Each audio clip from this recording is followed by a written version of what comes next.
calling back. We're going to try to give her a call again, and then she just added another phone number to the 13-year-old grandson who's possibly with the daughter.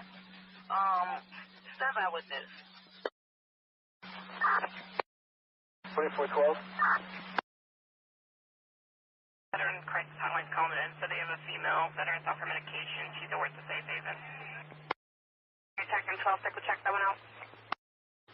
6 Rumble, 2 1 start, take your shots. Officer still stands for talk? No. Offender in custody? Temporary. Thanks. If anyone else close, might just give us up, let me know. 10-5, you said.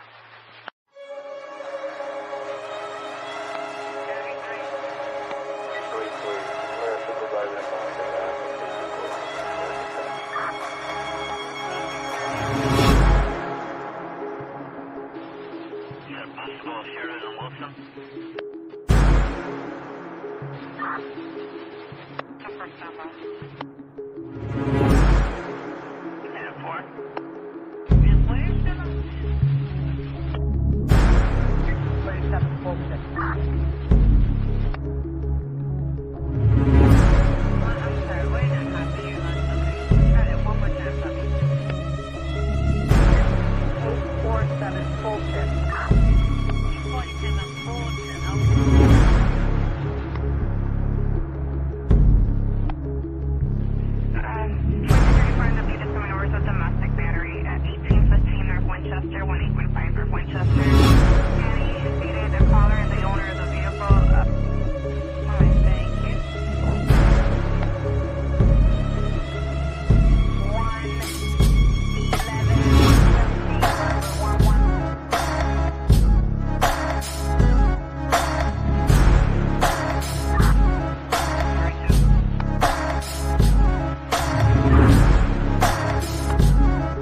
There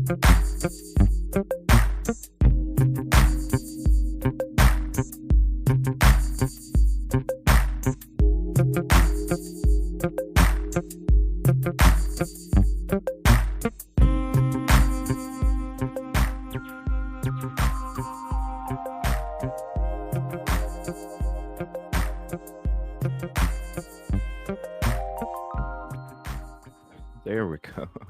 Everything's a freaking rush this morning. I got like 4 hours of sleep. I got a half a cup of coffee in me. And it's like rush, rush, rush, rush, rush. But man, what a morning. What a morning.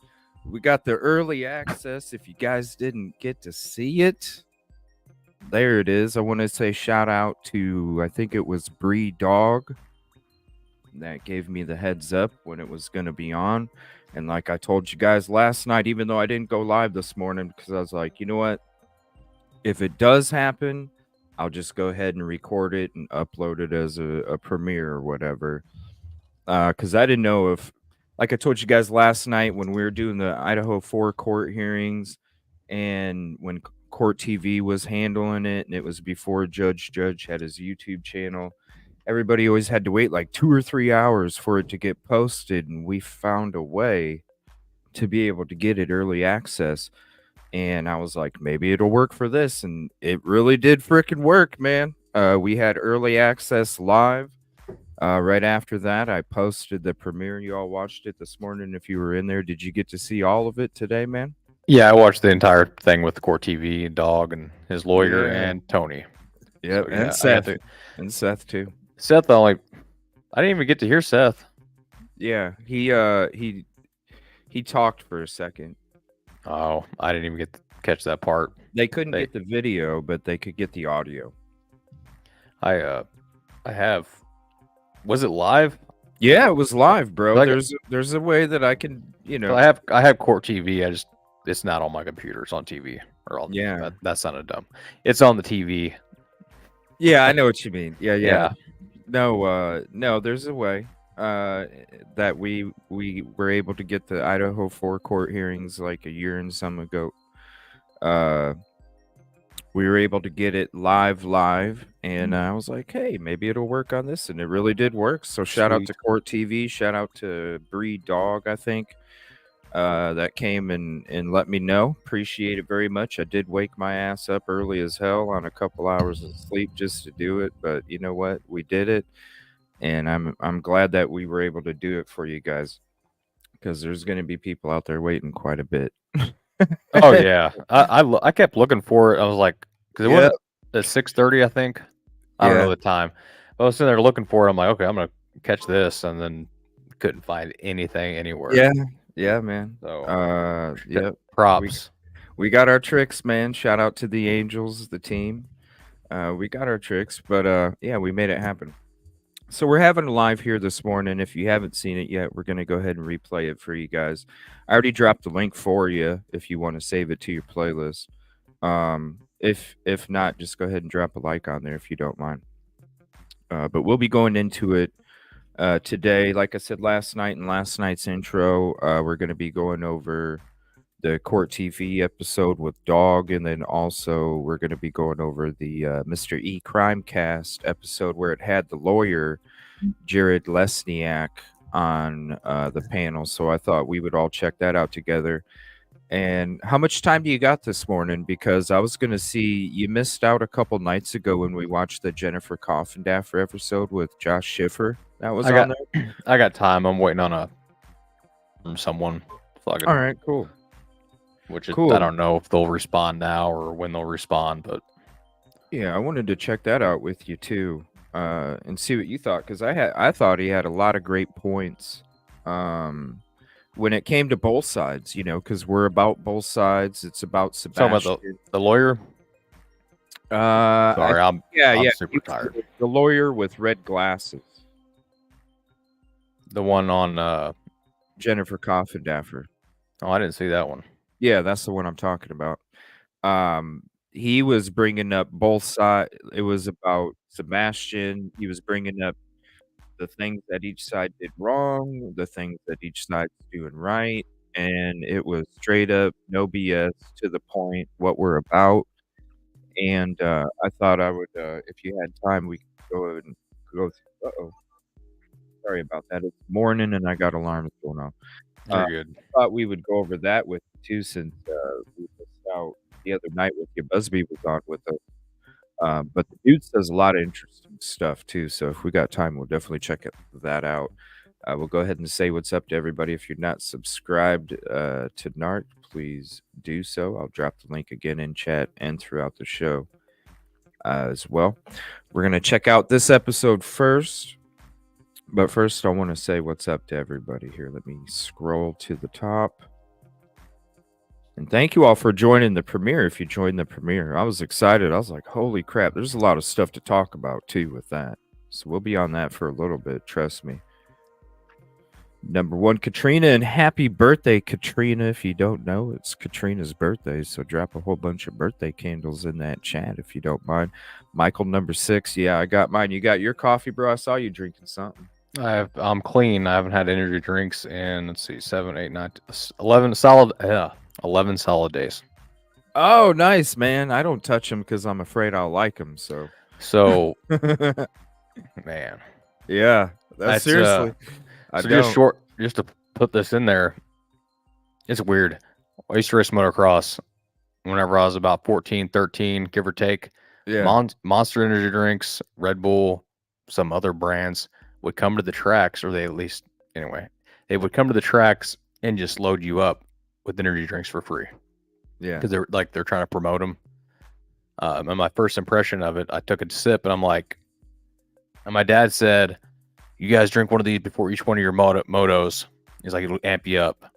And I'm like, it tastes terrible. And my brother said, you drink it. It does. It's the smell. So literally it was like, I won't say because it's YouTube, but people pushing stuff on kids, just energy drink wise. And then I got hooked. Yeah. And then it's been a long time. Long journey. I don't know what it feels like to come down off of something, but I've been coming down for 11 days. Oh, yeah. I bad. can imagine, man. It's you're probably tired as shit, aren't it's you? like I just kind of feel like just this sunken feeling. Yeah. I don't know how to explain it other than that. You're struggling for desire and drive. Yeah. What's weird is I don't even crave them. Like, that's what's weird. The crave is not there. Like, oh, okay. It's just the body. The body, yeah. So I've been just hydrating. I'm constantly thirsty. Just a little bit of coffee, some Diet Mountain Dew. Obviously, that has a little bit of caffeine, but not like the amount I was drinking. So I'm gonna power through it. Well, I mean, 11 days, man. That's a lot, man. And it feels the same as the first day. Yeah, but it's probably be about 2 weeks, and then after that, you'll start to, and then you'll probably feel better than ever, bro. The amount of detoxing my body's probably doing, because I forgot, if you drink one, it takes like so many hours for it to for all that to get out of your system. Well, my body hasn't had that chance in a long time. It was just one after another. So they need to I don't know. My buddy's a paramedic and he calls it something else in a bottle. So yeah, liquid, D. Yeah, I know what you mean. Seriously, dude, that's why, like, man, because I mean, the smell, I never liked them. It kind of, or maybe it's just because I made myself hate the idea of wanting to even try one. Because I was like, dude, I like coffee so much. Yeah. There's no way. In my mind, I'm like, damn, that shit's like $4 a can, yo. Oh, dude, I've been able to save money. I can get, for $8, I can go get a container of coffee, man. Or you can get a whole thing of Folger's coffee. Right? I'm thinking, like, I gotta be cheap. Well, I've been saving money, like, easy now, like super easy. Yeah. But I'm like less bloated. Yeah. Like, I'm not as swollen. I kept lying to myself that, like, whenever they came out with the sugar-free, zero carbs and all that stuff, I'm like, oh man, that's so good for you. It's got to be better. It's got to be better than all that sugar. No, Busby will tell you, no, that's not good at all.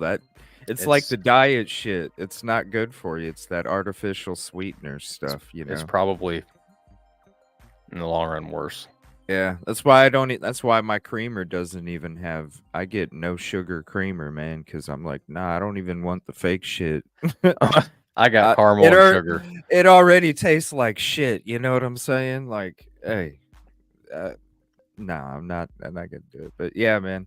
Well, shout out to Happy you, birthday. dude. You'll feel like a new man. Yes, happy birthday again. Just getting Katrina. through it. Oh, you'll feel like a new man soon, dude. You'll be like, damn, I feel good. Like, give it about seriously, man, give it about a week. And then the night that because you're going to wake up and you're going to be like, damn, I feel good today. And then hop on the show, and be like, bro, damn, I feel good today. And we'll all know you're there, bro. You're there. Talking 100 mile an hour. Natural energy. No, you'll probably be more chill as fuck. I've noticed I'm more just kind of just relaxed. Just chill. A little bit more calm. Yes. We'll throw that up there real quick just to share that every time we start the show. Before we start the show, we always share a little something there. Just help spread awareness too. Thank you all for your kind words. Seriously, it's something that a trick that we had from back in the day, about a year and a half ago, something like that. How long has it been? I can't even remember anymore with Idaho 4. It seems like it's been so long. It has, a year and a half probably. But yeah, I didn't know if it was gonna work or not, and so I was like, well, instead of going live and then it not being able to work, and then we gotta wait and then we gotta wait like 3 or 4 hours. It's like, I don't, so it's like, you know what? If it works, I'll just record it real quick, shoot it out as a premiere, and then we'll talk about it. And I mean, it works. So I'm so glad that it did, because there's a lot of interesting things. What's up, Kim? There's a lot of interesting things that they were saying, and this is what was crazy right from the get-go, bro. Different lawyer, man. And he mentioned him and Nick as separate. He said his team after. I didn't even catch that part. Yeah, bro. I thought they just meant like their team. I know they said. I mean, Dog did say something about them working together, right? Well, yeah. I mean, they've been working together. He's been, promoting it. But, dude, I don't know. You guys let me know. And I'm not saying this is anything negative. I'm not trying to say there's any animosity or nothing like that. Don't get it twisted. I'm just saying they might have. I'm sure they do. It would probably be smart to have separate teams. Nick has At Night and all that stuff. And Dog probably already had, let's be real, probably already had his team before he even came across Nick. Their teams just share things together. Yeah. And so even though they're working together, they're not necessarily the same team. Yeah. So I think that's what he was saying. But I don't know. You guys let me know.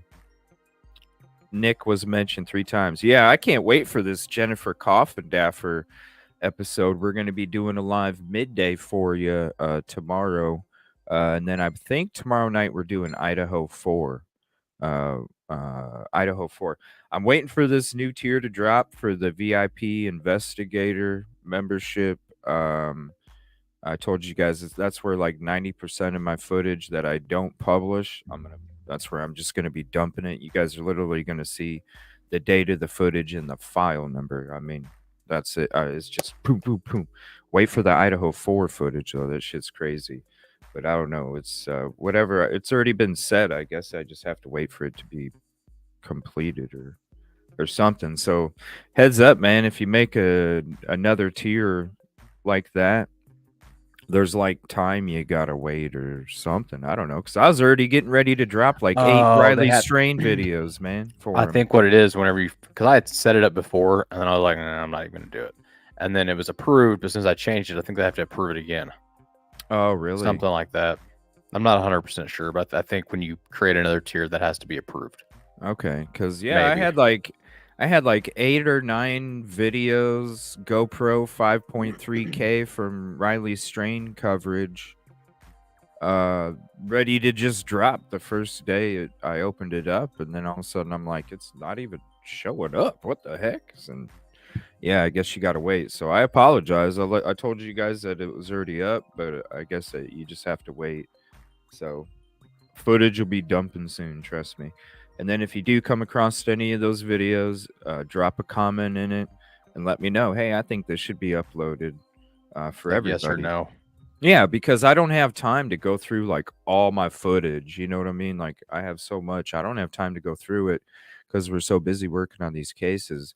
And so it's a good way to help. If you come across one of those, you are a member of the VIP, and then just drop a comment in there. And then if I see enough comments, it's like, oh, okay, well, let me go ahead and get a title set for it, and we'll drop it over for everybody. That way everybody can see it. All right, so we're gonna go ahead and get into this here real quick.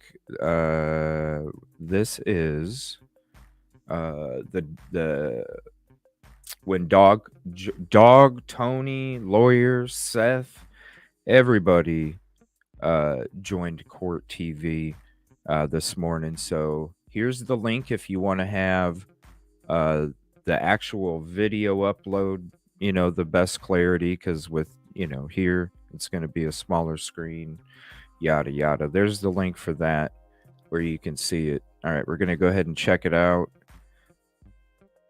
Whoa, this ain't it. Hold on a minute. That's the other one. Here it is. My bad, you guys. That's the episode we're gonna watch with the lawyers. So there's the link anyway, because we're gonna be sharing it after a bit. My bad. All right, there's the link for that.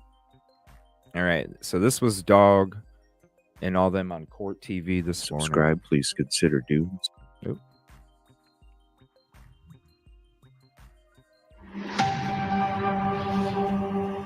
Welcome back to Opening Statements. I'm Julie Grant. This morning, we are shining the spotlight on the search for missing teen Sebastian Rogers.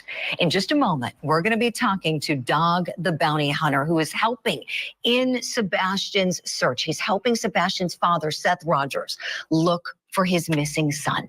And a little later in the show, I'm going to be speaking with Seth Rogers, who has not given up on finding his son. He needs to call 911. And if somebody has him, you need to give him back. He's my son. And he doesn't belong to nobody, but damn it, he's mine.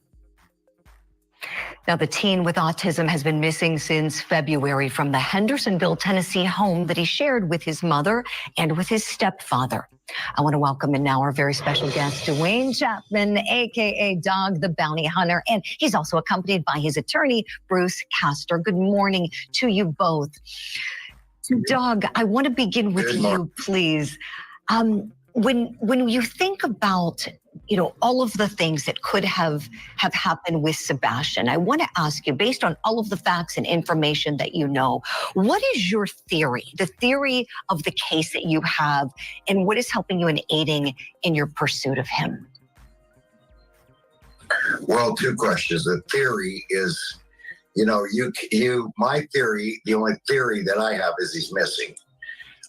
Whether he's still alive or not, that's not, I thought in the beginning that he might be alive, and the more tips we have, the more people, the more things we're figuring out, he might not be alive. Whoa. Yeah. That's the first one, y'all.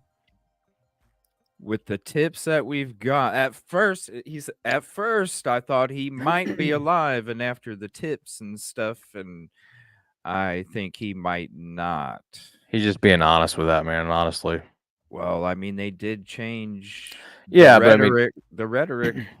Which that's going to happen. Like, the further you get into something, it's like, it's kind of like when we were searching, and we're all like, something ain't adding up. Well, no, what I'm saying is when Nick started changing his rhetoric, when he started saying, I got you. Yeah, you guys are lying. They're getting tips. They're getting information.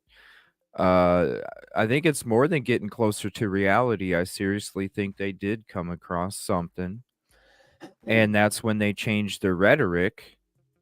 And then that would make sense. yeah, Yeah, because they went from in the beginning, I thought he was alive.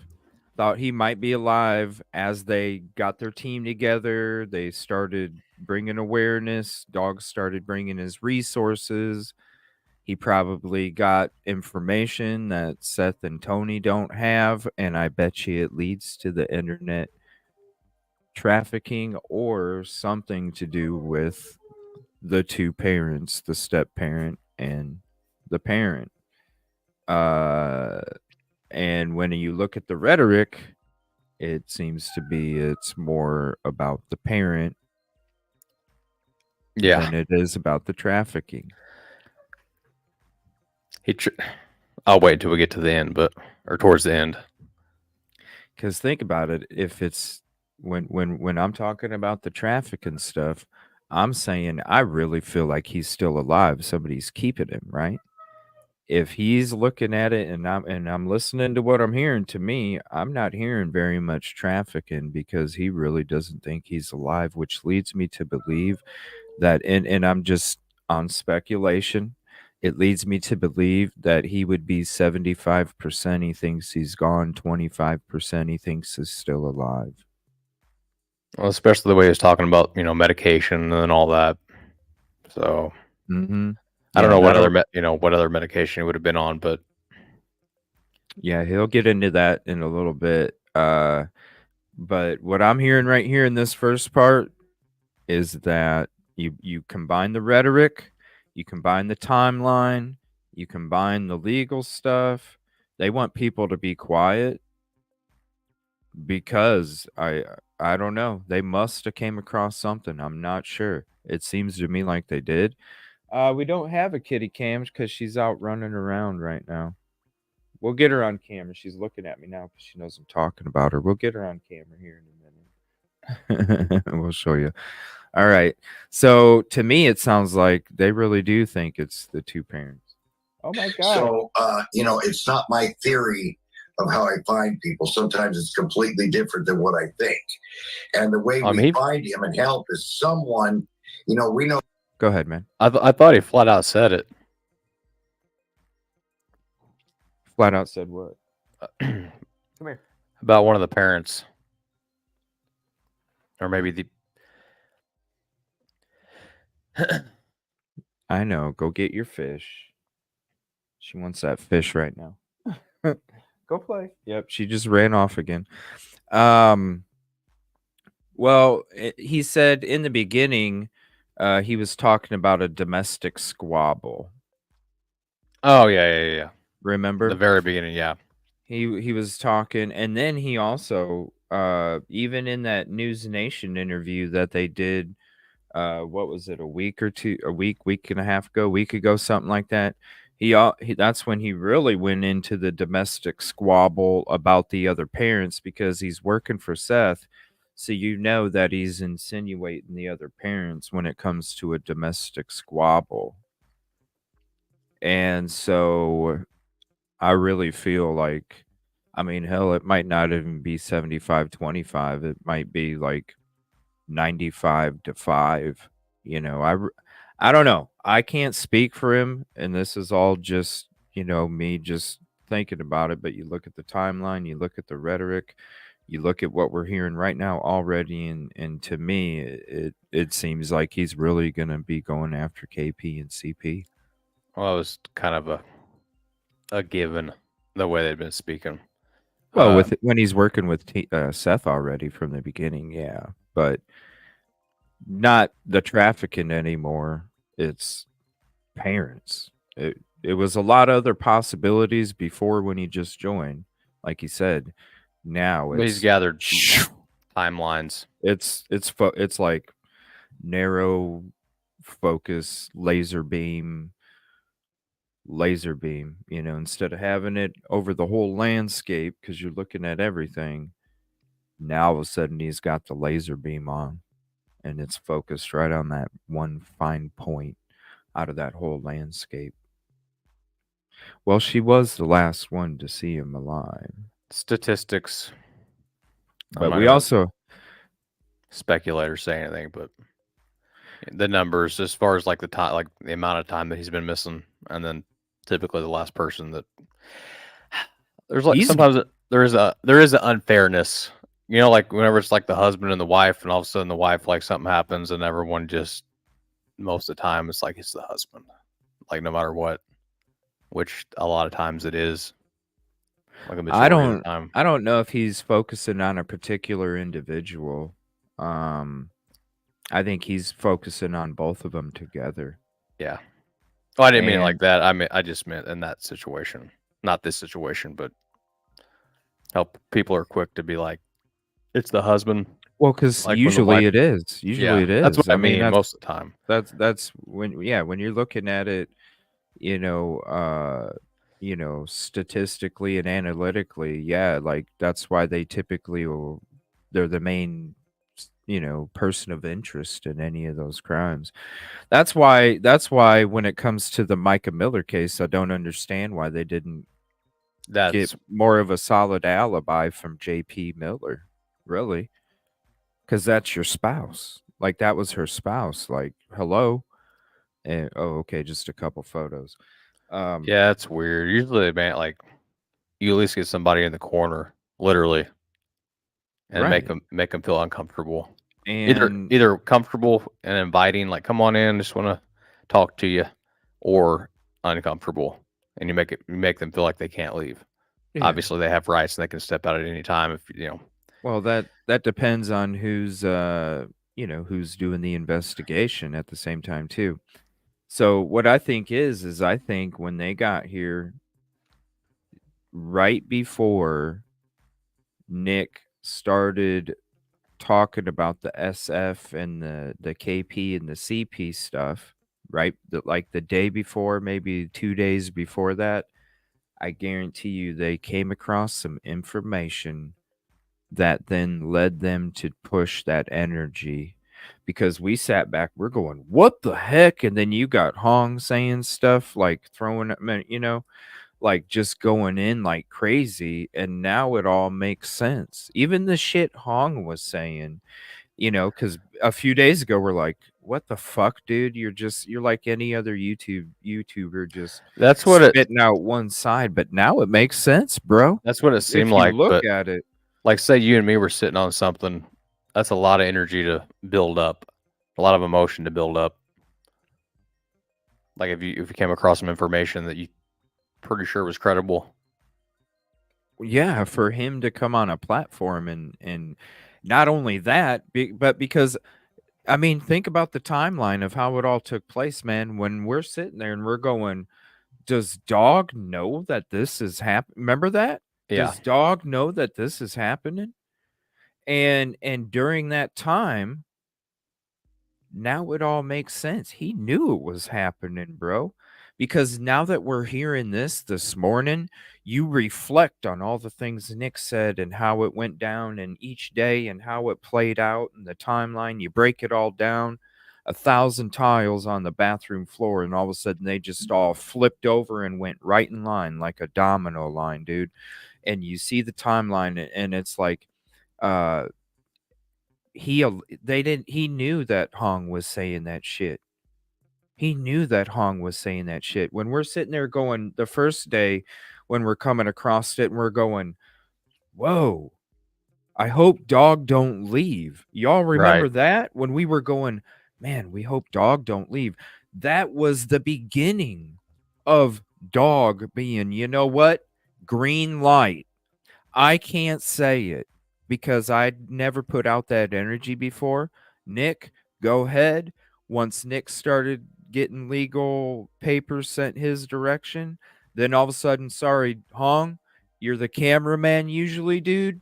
Get the hell in front of. That's why they didn't fight to shut the live stream. Yeah, off. They didn't. Get the hell in front of the camera, Hong. Say they kept it because traction no matter what. It. Dude, it all makes sense now. It all makes sense now, just off of this already. Seriously, everybody, if you've been here through all these shows and the timeline and how it's played out, and we're all confused as hell, and we're like, they gotta have something, but we were never hearing nothing. And all of a sudden, Dog's coming on here and he says, in the beginning, I used to think he was. Now not so much, and you know what they've been putting out, and he's going to tell you a little bit more. We're just in the beginning of it. It's 20 minutes and we're only 2 minutes in. He's got a lot more to say. We have, the more people, the more things we're figuring out. He might not be alive. So, it's not my theory of how I find people. Sometimes it's completely different than what I think. And the way we find him and help is someone, we know there's 2 people that were involved in his disappearance. Oh my God. But Yeah, someone else has to know. And $100,000 reward that's been put up is, $1/10,000,000. That's a lot of money. So we're waiting on we have 833 Tell Dog. My partner, Nick the Hat, has got his number out there. We're waiting for someone to call in on the tip line and give us partner. Just a partner. They're 2 teams working together, and you'll see when he gets more into it, you'll hear how he says Nick and his team. It's a little separation. Yeah, it keeps it They work together. We join forces as far as resources and information, and then he still puts that separation there. Yeah, which makes sense. Which I mean, they're not. They're the same team, but they're not the same. Right. So just making it make sense. Yep. I'm sure he's been watching. Who? Dog. Watching us? Everybody. Maybe not him per se, but people giving him information and Nick. Yeah, I'm pretty sure their team has been watching us, bro. I wouldn't watch it. I wouldn't watch us. I'll just say that. I'm pretty sure his team has been watching us. We'll talk more. Like I said, we'll talk more. Fly Girl 517, baby angel treats. Hold on, let me get that contribution call out for you. The $4.99 super chat with the love and kitty. Kitty, come here, baby. She's already laying down on my blanket. I didn't put my bed away. My blanket on the floor. I didn't put my bed away. So she's chilling on that fuzzy comforter. Aw. You just want to go to bed, don't you? We'll bring her up in a little bit. I think she's ready to go to bed. I think she just got done eating. All right, here's some more, you guys. Real live tip. Doug, would you give us an update, please, on any good information that's come in so far? Has anything you've received in the way of tips been at all viable? Well, my lawyer's giving me stink eye. I better watch my mouth because, allegedly, that's the word. Allegedly. Sure. Allegedly, it was, Allegedly. He said, my lawyer's giving me the stink eye. I got to say allegedly. And that's what the lawyer said yesterday. And that's why we've never on this platform, out of any of these shows, even after getting the stuff. And like I said, I reached out to Seth last night in the intro and I said, look, dude, I don't know what the whole community knows. We didn't do anything to get one of them before. I don't even know what we did to get one of them before. When we watched the show of all your reasons why you sent the 1 of 5 YouTube creators one back then, I never even did any of those things for any of the reasons that you claimed. And I even invited him to come on the show and we can talk about it, because really I want him to not only see the effort that we've given since, but also I want him to understand the things that I was going through on a daily basis just to go out there and search for his son, and all the effort that I was really given, because I don't think he understands that. And also the way that I've been and the way that I've acted and the way that I've approached, still, as I always have, this case from the point that I started searching for him in the very beginning, even after getting one of those, how I still approach this case. And so really, I don't understand, and I know the community doesn't understand, even the people that he mods for, don't understand why I got one. And so it was just a conversation. I came out with the video a few days ago about, come on, everybody, let's let bygones be bygones. Let's work together. Let's make the opinion shit after we find him. You know what I'm saying? We've been given 150 the whole time, our crew, the group, the community. And that's why I was saying last night, there should be no reason why any of us should be worried about all of this legal stuff going around.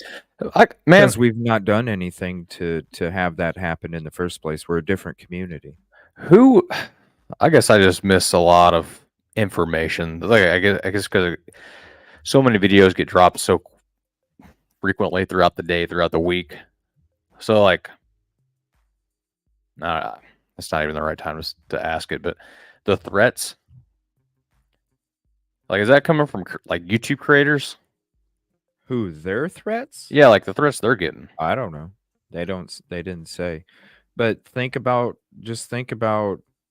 all of the stuff that that people have done shows on. Why is everybody getting backed away? Why is everybody getting pushed away? Well, it's because of the same thing. It's just the toxic trolls, man, and everything that comes along with it. Yeah, there are a lot of dude, trolls. The whole time we were there, like I've told everybody, I was going there for my first time in the middle of March.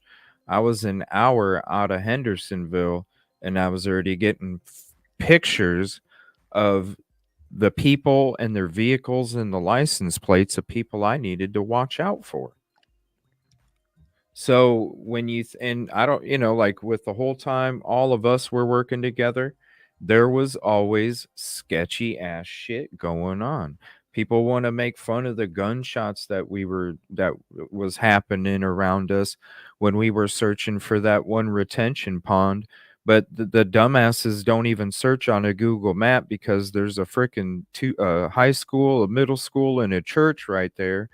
And anybody that's allowed to shoot a gun on those properties, that's not normal in fucking Tennessee. They're just a bunch of crackpots. Yeah, not that close. You know what I'm saying? So when you think about all that stuff, it's like with everything going on too. It's like, why would you be? How could you not believe? Like, who cares? Receipt, man. Fuck you. Yeah, people get your fucking ass out there and then see what happens, and then shut the fuck up. You know what I'm saying? Do some real work for a case for once instead of doing opinion videos. Like I said, dude, it is weird how bygones be bygones. How shots have followed us in certain locations. Dude, I'm telling you. And that's why I don't even, when people want to sit there and say stupid ass shit like that, it's because they don't get off their own ass and get out there on location and understand the dangers that go on with this kind of work and this kind of documentation. Shit, like a indirect threat way of like threatening people. Well, it's like when we played the Pascal show when I called in. I was sitting there trying to explain to people a few days before that, yo, it's dangerous as hell out here for us when we're out on these locations. And so people are like, because if someone shows up and you don't know, like we don't know who's connected to what or who. Someone shows up, how's it going? Need some help? I know the area, and then they get you out in the middle of nowhere or wherever. They could just get the drop on you even. And for a couple days, people are like, what do you mean? How is that? And I'm like, let me play this Pascal call for you guys and let me show you, because the guest that was on already doubled down on us being trespassers and it being real before I even got to explain the truth about that post. That's why we even talked about it a couple days ago, and I put a video out about it in my video section. You can see it. I clipped it up. You can see it, how the misinformation affects our safety, and you guys already see the danger. Oh, we didn't see anybody. Yeah, you do. Go to my footage. You can see the people following me, crackpot. And the statistics are way against us in the from the jump start, because if you have a channel that has 300,000 subscribers, and then you have 10,000 or whatever the numbers are But if someone has more subscribers than you, then they're automatically going to get more traction. So more people are going to see that. Versus if you try to come out and say, hey, that's not what's going on, and then a tenth of those people see it again, maybe. So you can't even, say that you're, I don't want to say innocent, but come back and fix this story that was put out about you. So, when it comes to the safety, it's like, oh, where's this, that? No, you can literally go to my last couple videos and you can see I got tired of it. I mean, I would tell you guys when it was happening. I was, taking photos of license plates when I was going next to the vehicles that would just sit there in their tinted up vehicle next to me, just sitting there watching me, and I knew they were watching. And then the last couple days, I was like, fuck it, I'm just going to put them on camera. And then that one day I was sitting at the park, you could see them circling around my fucking vehicle on camera, giving me dirty ass looks, and I know who one of them was. And it was the parent of somebody. I'll just say that.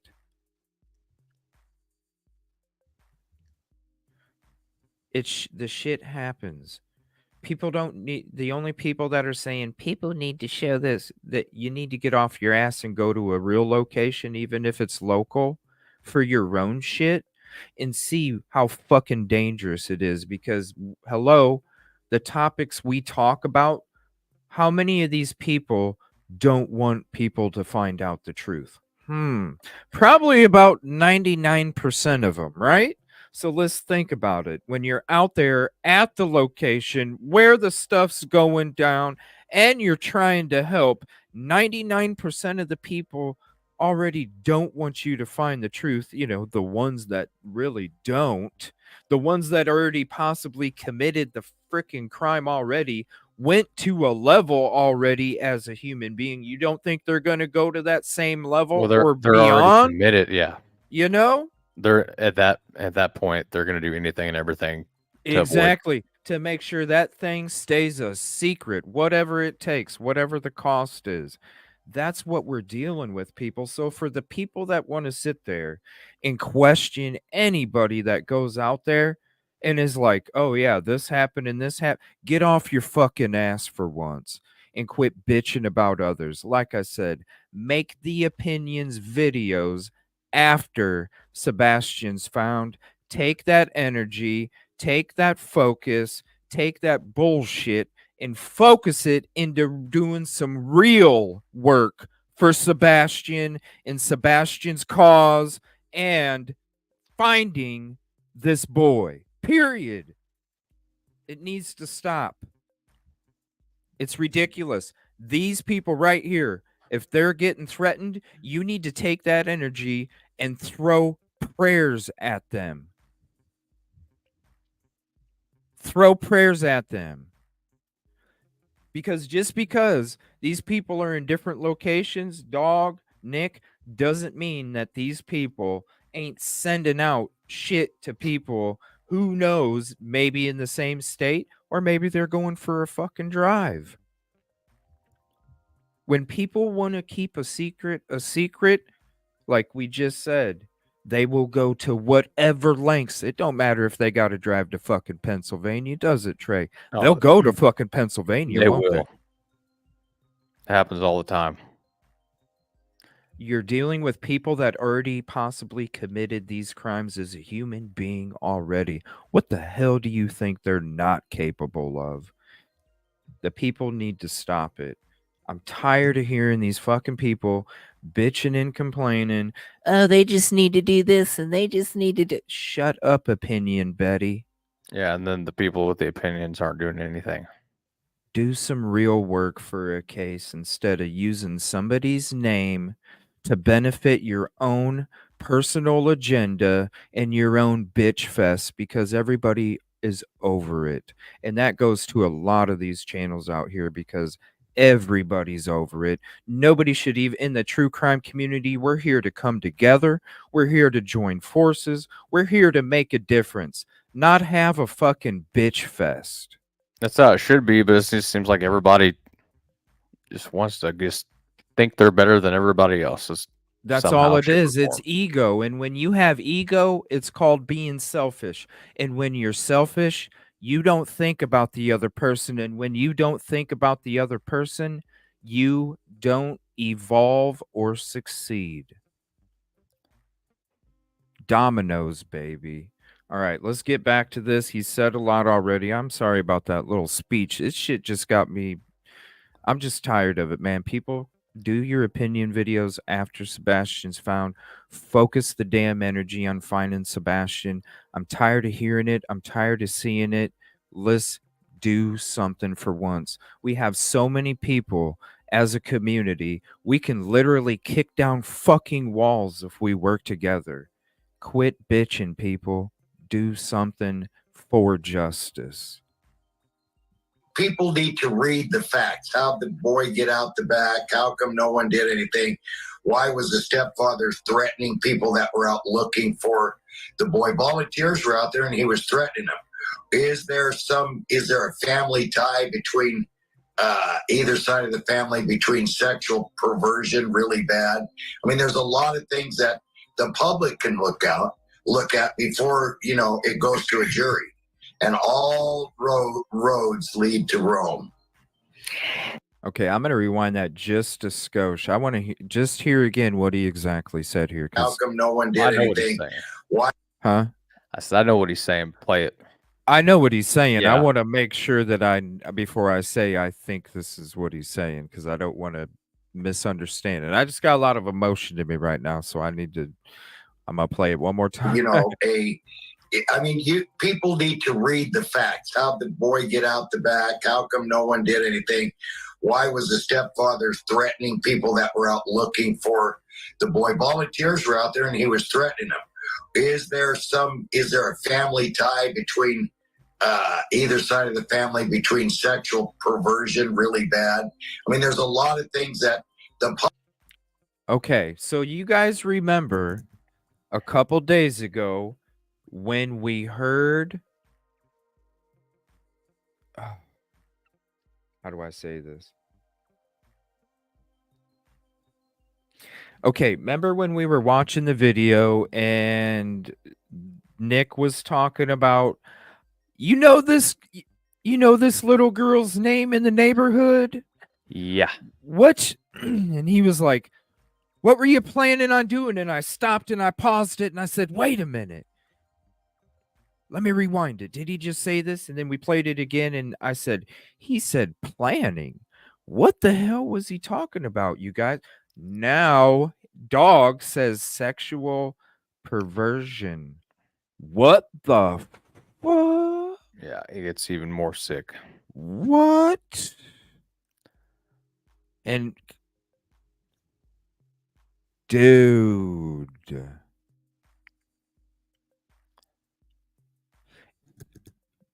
I'm going to play that one more time, okay? And remember, right, Busby? And I know there's some from a couple days ago and I still see them.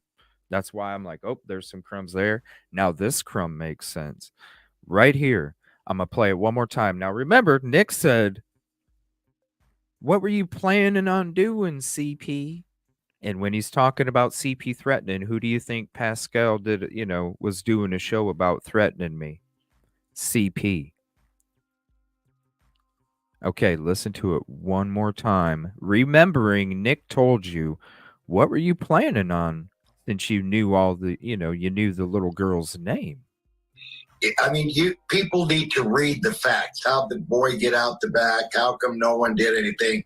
Why was the stepfather threatening people that were out looking for the boy? Volunteers were out there and he was threatening them. Is there a family tie between either side of the family, between sexual perversion really bad? I mean, there's a lot of things that the public can look out. A family relation, so not necessarily CP and KP. Whoa, hold on a minute. Oh my gosh. Okay, do you guys remember when Seth said way back then that he got the CPS papers. And when he said he got the CPS papers, he wanted to say some shit, right? And he was promoted on Pascal to be coming out and saying some shit. And at the last minute, he had to back away from it because he couldn't put the shit out in public. Then all of a sudden, Grandma puts out a post telling everybody to look up KP's family background. Oh shit! Boom! That's fucking. I'm telling you, breadcrumbs from a few months ago. I see those too, bro.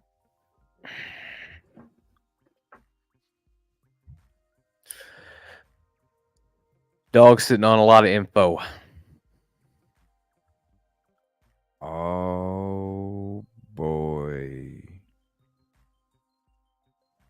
Dude, we are breaking this shit down, man. bro. We are breaking this shit down.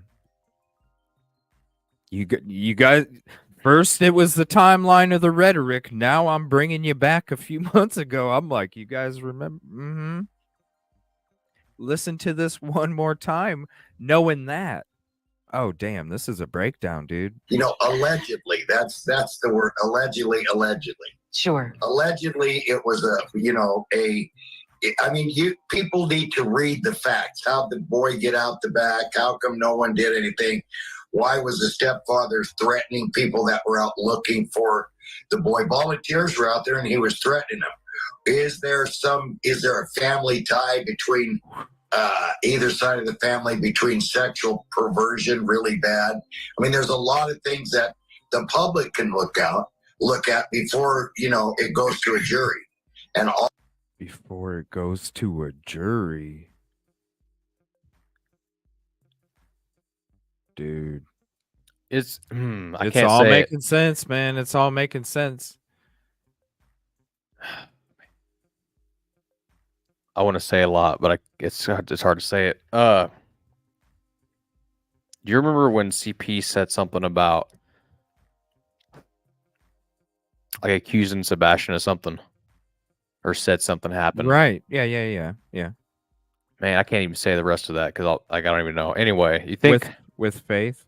Yeah, you think somehow he just said that, like as an excuse or some? I don't know how. Man, I can't. What do you? Okay, hold on. Word salad. Are you saying this? Are you saying this like he was? Maybe that is not the case. He was trying to pin it on Sebastian. You know what I'm trying to say? Like maybe is that what he was just saying? Yeah, like a scapegoat. No one's going to believe Sebastian, so he'll just say like CP would, reverse the. Oh, you know what I'm saying? Yeah, I know what you're saying. Without me saying, I know what you're saying. Because he didn't want to lose custody and go to prison. He said, "Hey." But sometimes kids learn things from other people. Well, they do, especially like most of the time. Like if that's happened. So you think? I mean, I can see what you ever like speculation within those lines, of course. Like how someone will say, "Man, don't trust that guy. He's a bad dude," and then like they're just trying to like really the person saying that's the bad dude without me saying. No, basically what you're saying is that if the daughter was in court for this and she was saying that it was him, his defense would be, it wasn't me, it was him. He came from this already. Right. She just wants to blame me because she doesn't want to blame him. Pretty much. It's a word salad, but yes. And then you mix that together with what the hell's going on in that neighborhood. What are you planning from Nick? And then, thank you, Katrina. I forgot that Tony also said something about the grandmother texting Sebastian that morning about breakfast. Remember? Yeah, I remember that. And we all thought that was misinformation because none of that was put out. Yeah, none of that information was ever like. And then they kind of backtracked from that. So, like based off of what Dog has said so far, and everything else the last all these months, with what Tony said, with what Seth said, with what everybody said, bro. And they said back door. He didn't say front door. Katie said front door. Dog said back door. There's two different doors. Well, the back door would make more sense. Well, especially with the lights.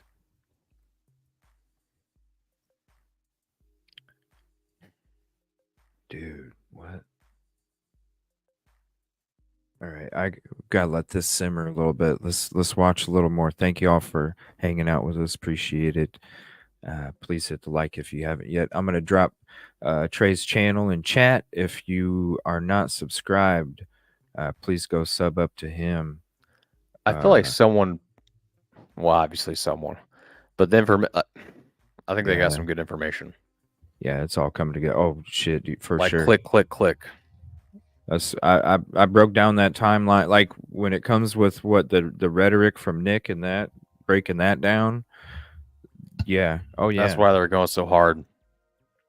Yeah, all of it makes sense. Even the shit from, because regardless of who you are, if you know that, if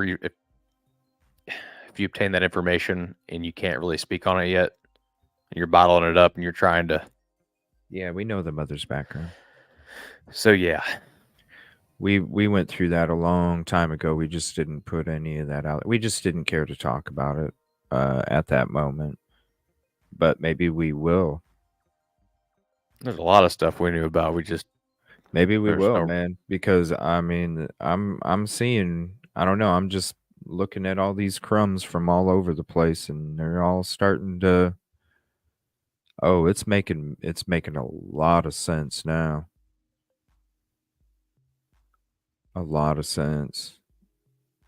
And now, you know, like I said, after our searches and me thinking the abduction stuff, and I'm feeling in my soul like this immense amount in my soul that he's still alive. And as I'm sitting here at 10:21 in the morning Central Time, all of a sudden it switched, bro, because now that all this stuff's making sense and breaking it down, dude, I'm getting like a sadness right now in my body because it's like hitting me. I don't think he's alive now, dude. No, I've been alone in my thoughts all morning. It's just right here, realizing all this. Just an hour into the show, it just right here, you guys. I don't know. This is an episode you can see in the beginning. I'm feeling like dude's alive, and right now, all of a sudden, I'm just like I can't even control it. Just the sadness, like going, damn. I mean, I hate to say it like this, but I don't think he is. It's almost impossible for him to still be here. With what we're breaking down today, I don't think so. And that's I mean, there's still hope, of course, but yeah, there's still hope, man.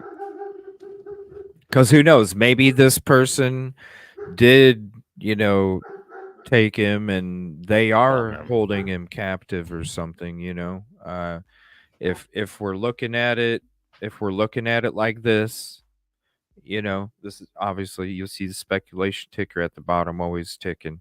But if we're looking at it like this right now, when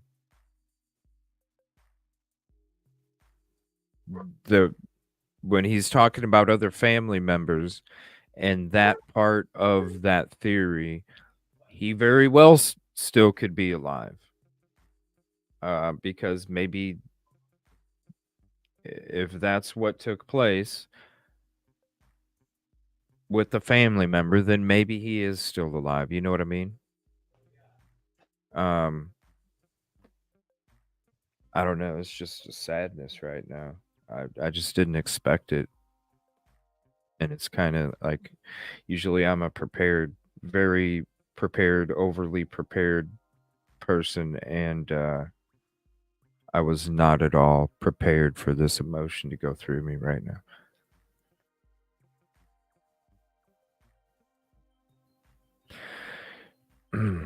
So I'm gonna wait for Trey to come back before we start to play this again. I apologize. I wasn't expecting this. This is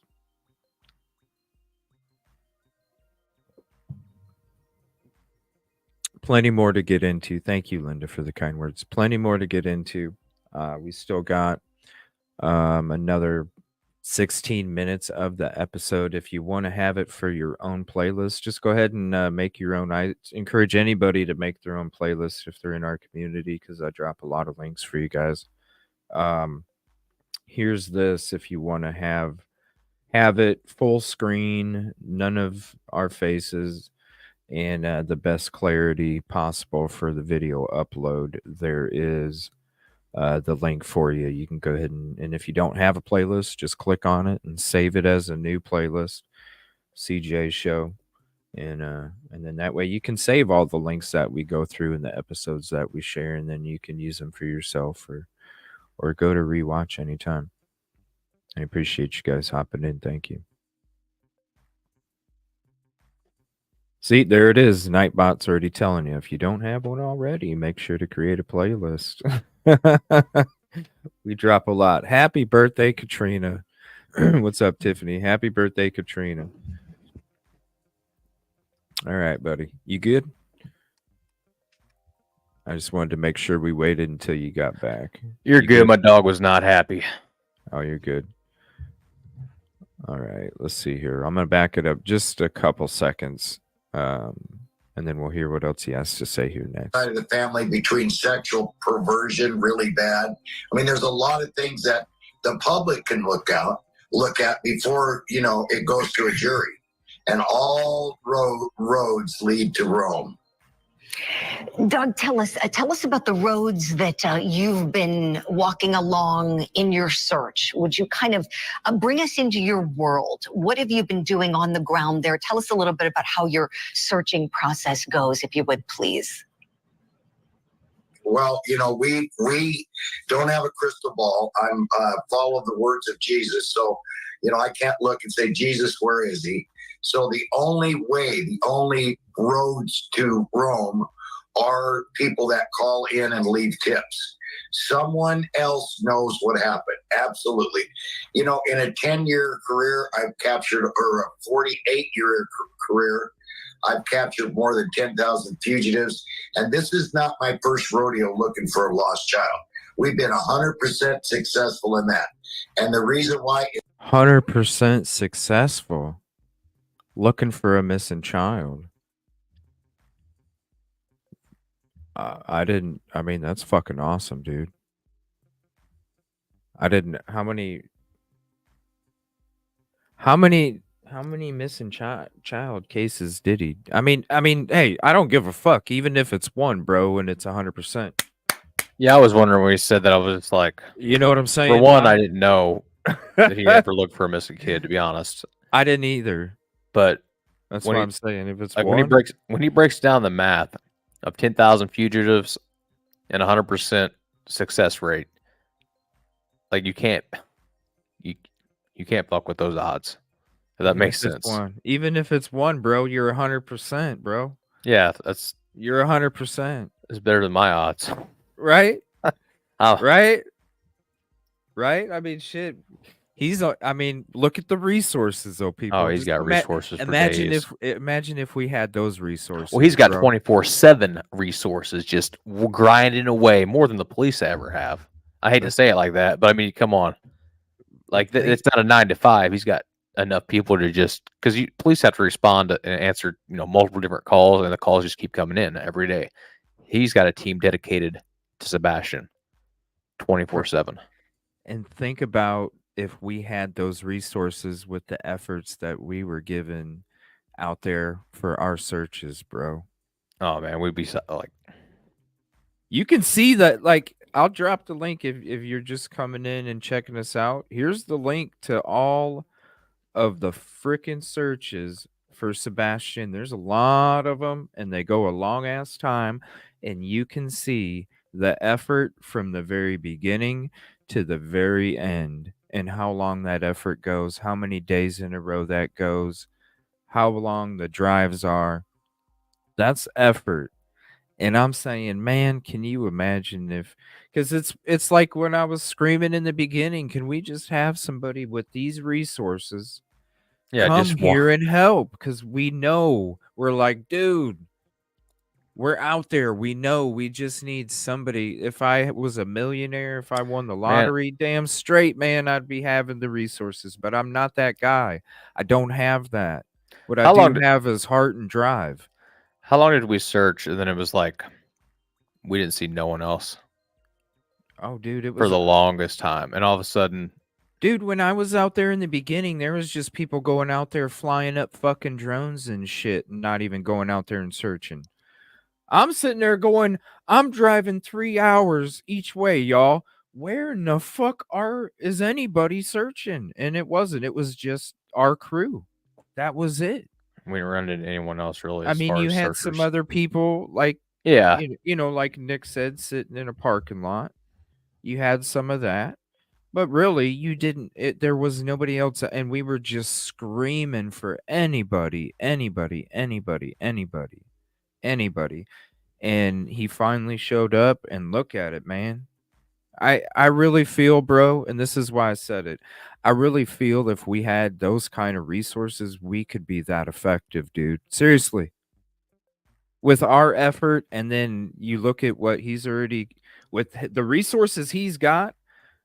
If we had a team that had those resources that could get that's dude, imagine. we'd be able to pinpoint. Imagine. It's not just on ground, it's not just, on a desk, it's out there, like not just on a boat either. It's like all of it put together. It's just I mean, that's what it takes. It's not just one resource. You got to be able to have all of it. That's what I'm saying. The opportunities. Just imagine if one day we have the opportunities to have resources like that and what we could do for these victims and these families and stuff, dude. I mean, I just have such an extra more amount of drive in my soul right now to try and shoot for that as a goal. Because, dude, this is I mean, gosh, this is crazy, man. After all these months and not hearing nothing. Yeah, nothing. And all of a sudden, dog's there for like a week and a half, 2 weeks, and look at this. This is crazy. Even if it's one child, 100%, that's awesome. Is people need to call in and to tell us what's going on. We've got leads. A lot of leads are credible, and some leads are, dog, when are you going to get a show? We love you, dog. We love Francie. We love that. We love you too, but stay off the line. We need credible leads.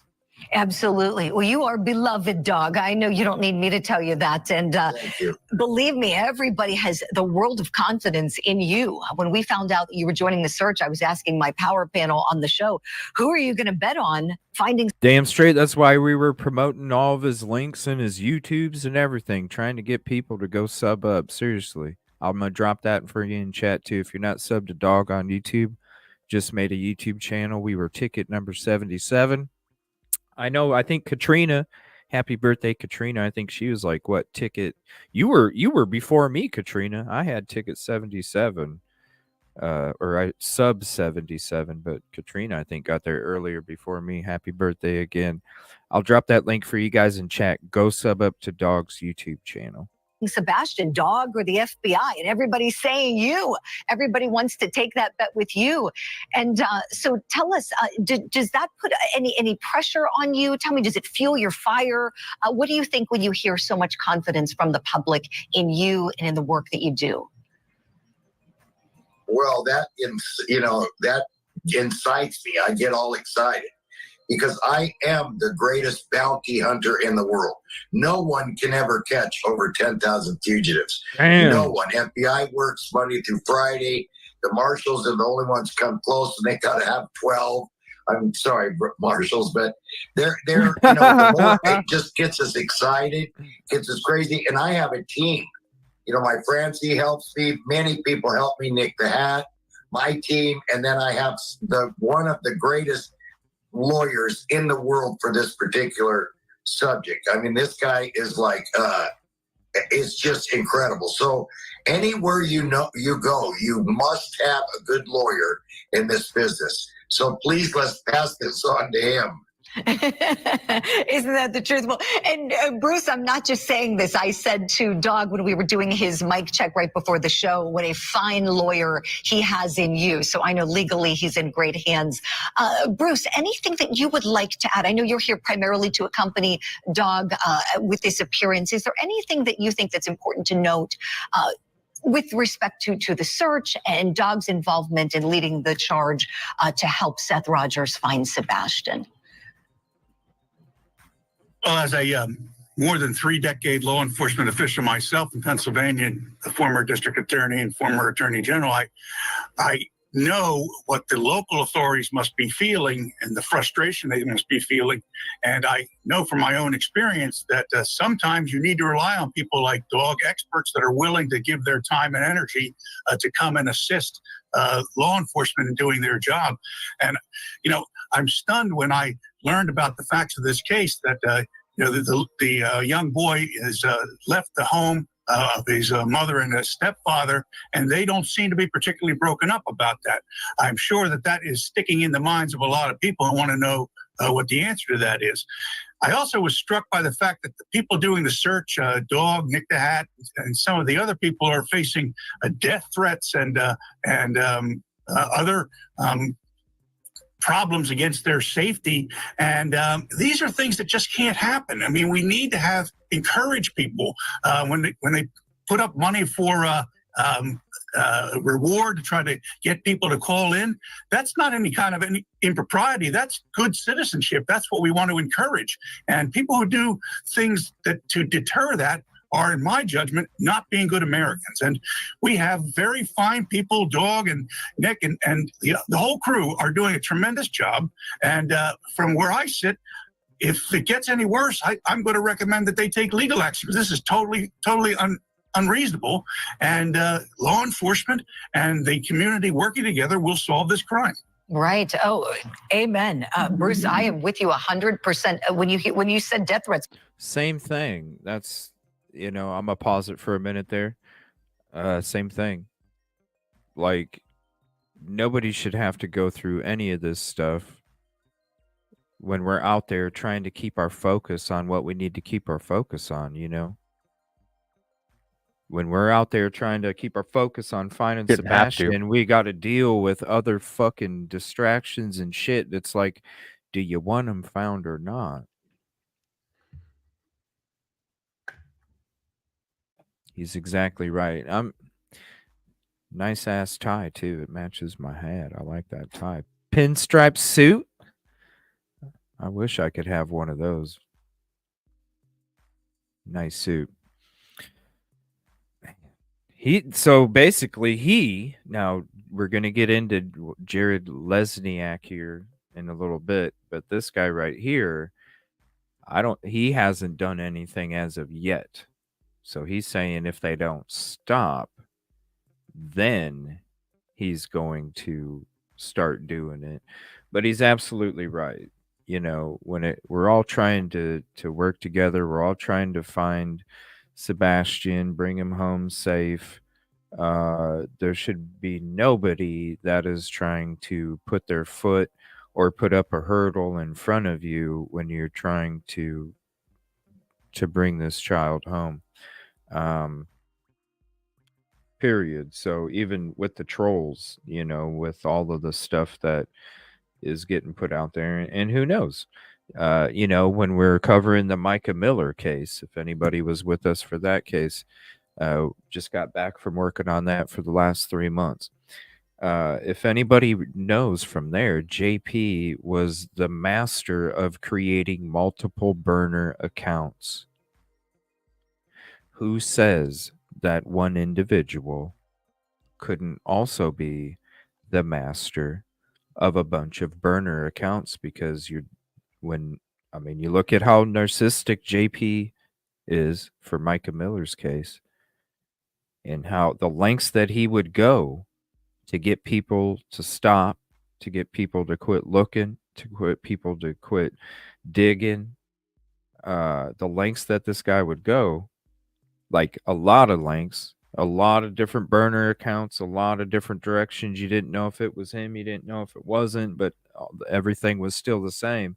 It makes you wonder, could this individual that they're talking about too also be the individual that would be so narcissistic that they would create multiple burner accounts to push out that narrative to get the searching to stop?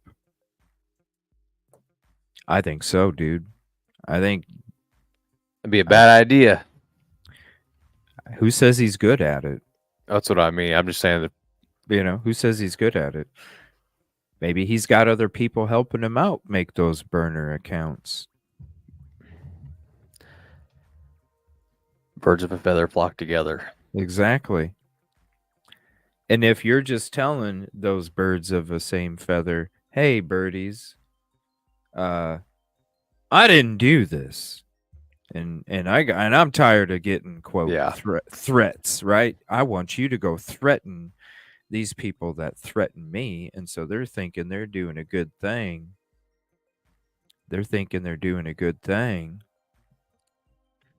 But really, they're not. They're just pushing the narrative that the master manipulate, just like J.P. Miller. You guys, I'm serious. It's just like J.P. Miller. Man, I just thought about some deep rooted shit. About what, like some stuff that Hong and I think it was mainly Hong, was saying.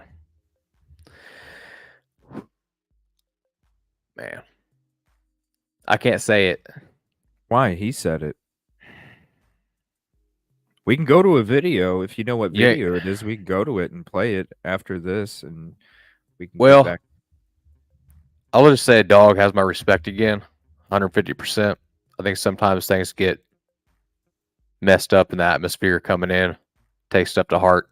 So it said some stuff about like law enforcement. About certain. They said some stuff about a case, and then they said some stuff about law enforcement, and then you got riding around with the police. Yeah, with the goggles. Got friends. Anyway, a lot of people don't want Sebastian found. Oh yeah, because if it leads down the path that we're going, this could be a very deep rooted. Like I think it's going to be a lot. I think it's going to be more than one or two people going down if that's the path that we're going.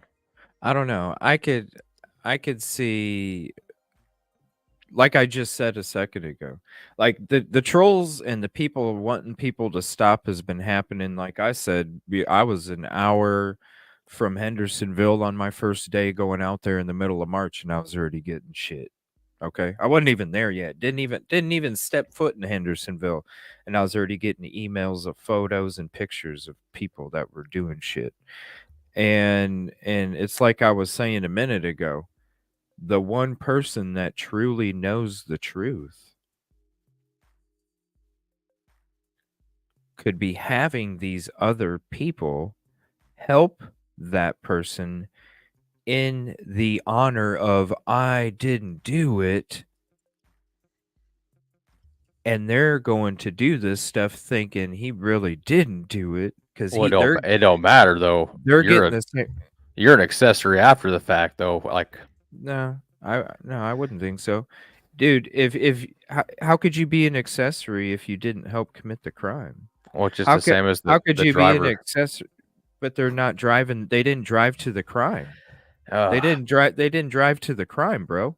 If somebody that committed a crime reaches out to you and says, I didn't commit this crime and these people are threatening me, can you go threaten these people? How are you an accessory to a crime, dude? But you're still helping. But you're helping on the basis that you don't know that he even committed the crime because he's telling you that he didn't. That's what I'm saying. How could you? But yeah, knowing is just as bad, but not knowing, right? listen again what I'm saying. Like, if I committed a crime and I came to you and I said, Trey, I didn't commit this crime.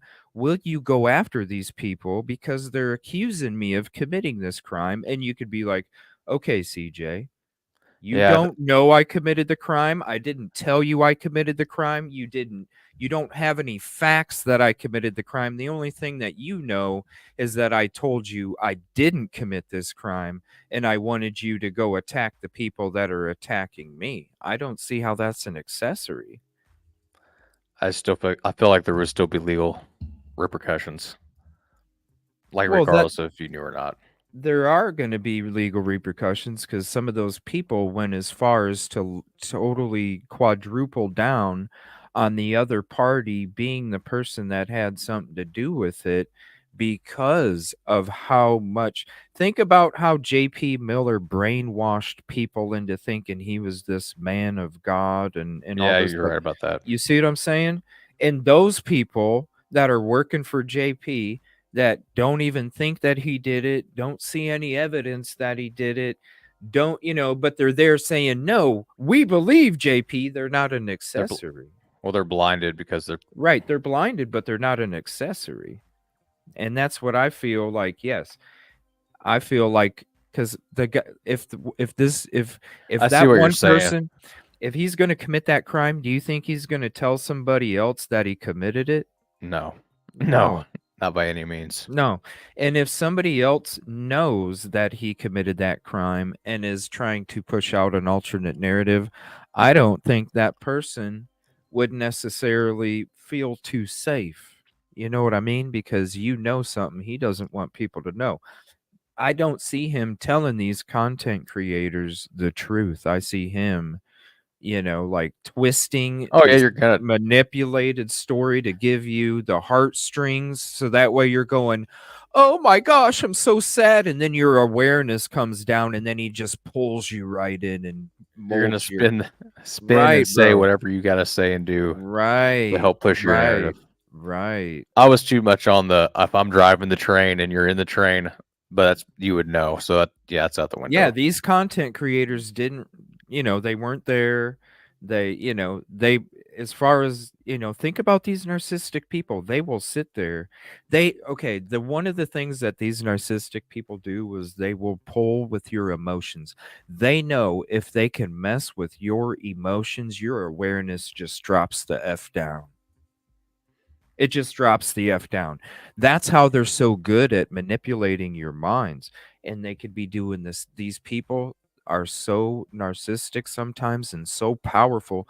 Think about what Dog's saying. Think about what the lawyer's saying. Think about the background of how many partners and all of this rhetoric that has followed this person, right? And you look, they're trying to mold people, and when they can't, when the people they're trying to mold are fighting against them, yeah, the mold breaks. They move on to another piece of mold. Oh man, you see what I'm saying? Yeah. Yeah. And so you use that and you practice that throughout your whole life, and then you're manipulating content creators because you're pulling at. Just think of the hate channels and the channels that cry to you for the cash apps and the donations, right? They pull at your emotions, so your awareness comes down. So then you flood them, and then you're blind with your benefit instead of like people that are really doing work. They're just sitting there crying to you. Oh, this person said this, and and it's like all emotions, and then all of a sudden. Bloom, bloom, bloom, bloom, bloom, bloom, bloom, bloom, bloom, bloom, bloom, bloom, bloom, bloom, bloom, bloom, bloom, bloom, bloom. We're over here talking real, not pulling out emotions, thinking logical, trying to break it down. Trying to keep the drama free as much as possibly can. Drama free. You know what I'm saying? And so they want to take that awareness and say, no, I want that. It's that personal agenda stuff. So I could definitely see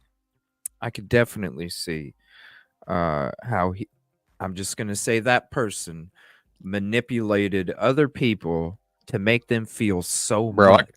I can definitely see that. Yeah. And it was a different type of manipulation. Yeah. Yeah, for sure. And then anyway. Yeah. messing up an entire search. This is good. Yeah, man. I mean, you just look at like with what that Pascal show we did, where that I went over a couple days ago with when I had to call into a show and be like, bro, you gotta know the truth about this shit. And then when you before I even got on, dude, his guest was doubling down on it. Well, he shouldn't be out there doing that stuff then. I believe it's real. I'm like, that. what the hell, dude? I remember this that is my live. safety, man. For your clicks. Yeah. One content. Oh, I'm sure, Ginger. I'm sure, Ginger. And thank you for your support. I'm sure, Ginger, because there's a lot of other people making a lot of fucking money. Listen, we take the contributions we get and we put it back into the freaking community. That's why we're struggling ourselves personally, is because literally that's what we do. And when you have people out there that are they're just making money off of Sebastian's name like this while they're not even doing anything, they're just sitting there. They're not doing a fucking thing but spinning narratives and then gaining traction their way for drama.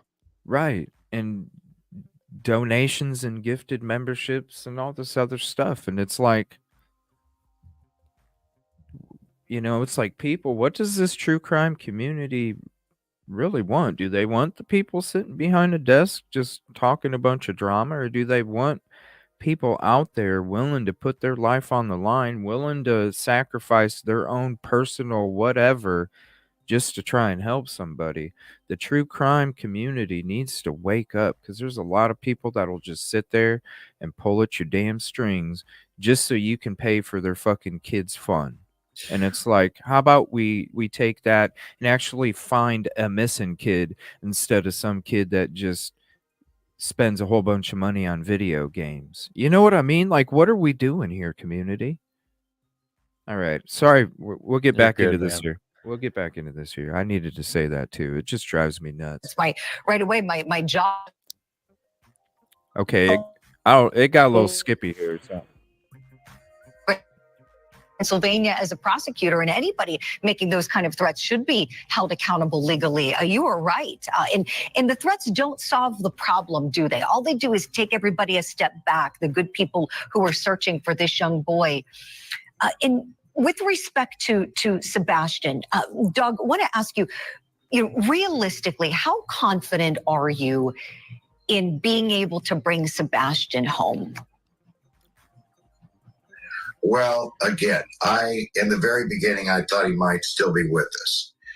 It seems like, Sebastian has to have medication for sleep and other things, okay? And we have checked everywhere if those prescriptions have been renewed.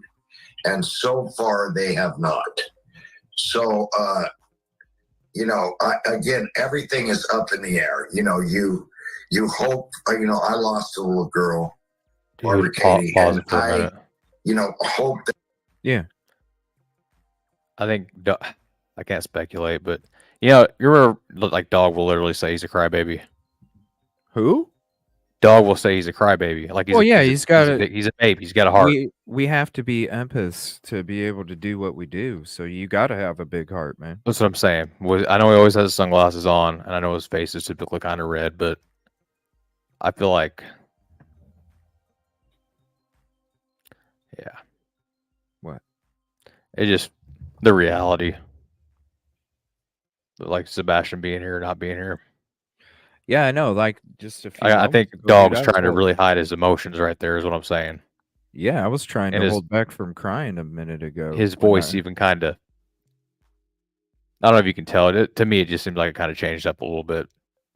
Like he's still trying to put out that optimism that, could be alive. But yeah, when I was telling you guys that, like, Dog's energy is what I'm trying to say, I guess. Yeah, I know what you're saying. That's why I was saying a few minutes ago that when I came into the episode and I was like, man, I really felt like he's alive. And then all of a sudden, right here at the minute mark of this show, all of a sudden it just hit me and I'm feeling all this sadness. and I'm trying to hold back the emotion. I almost had to turn my damn camera off, bro. Cause I 'Cause was like literally fighting my damn tear coming out because I didn't want to do it. I'm like, fuck, dude. He's not gonna come out and say give away everything, obviously, but these are just for dog right now. I think so too, Pale. I really do. That's why it kind of hit me too at the hour or a couple minutes before that. I was just like, fuck, am I going to have to shut my damn camera off? Because we have to have a big heart to do what we're doing. How can we give 150 to the community if it's like I'm saying, selfish people. And you see the selfish people, there's no way they don't think about other people. When you don't think about other people, you can't do what we do. Because you have to think about other people 150 more than you do, because if you don't, you can't be in this kind of work, man.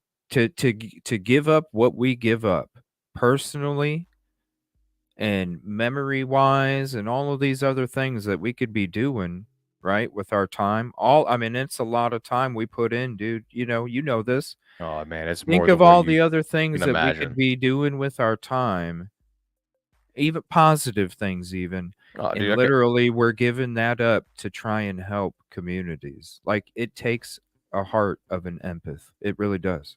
I could be out, many things, and you wouldn't have the. It just never stops. Like once you start searching for people, it just never stops, ever. No. And like that's when I say that, I mean like sleeping, eating, at work, no matter what you're doing. You push yourself to the limits. It's always there, and you're always trying to think of different angles of where someone could possibly be, different narratives, theories, everything, and it's just a constant train over and over and over. And I mean, it's exhausting.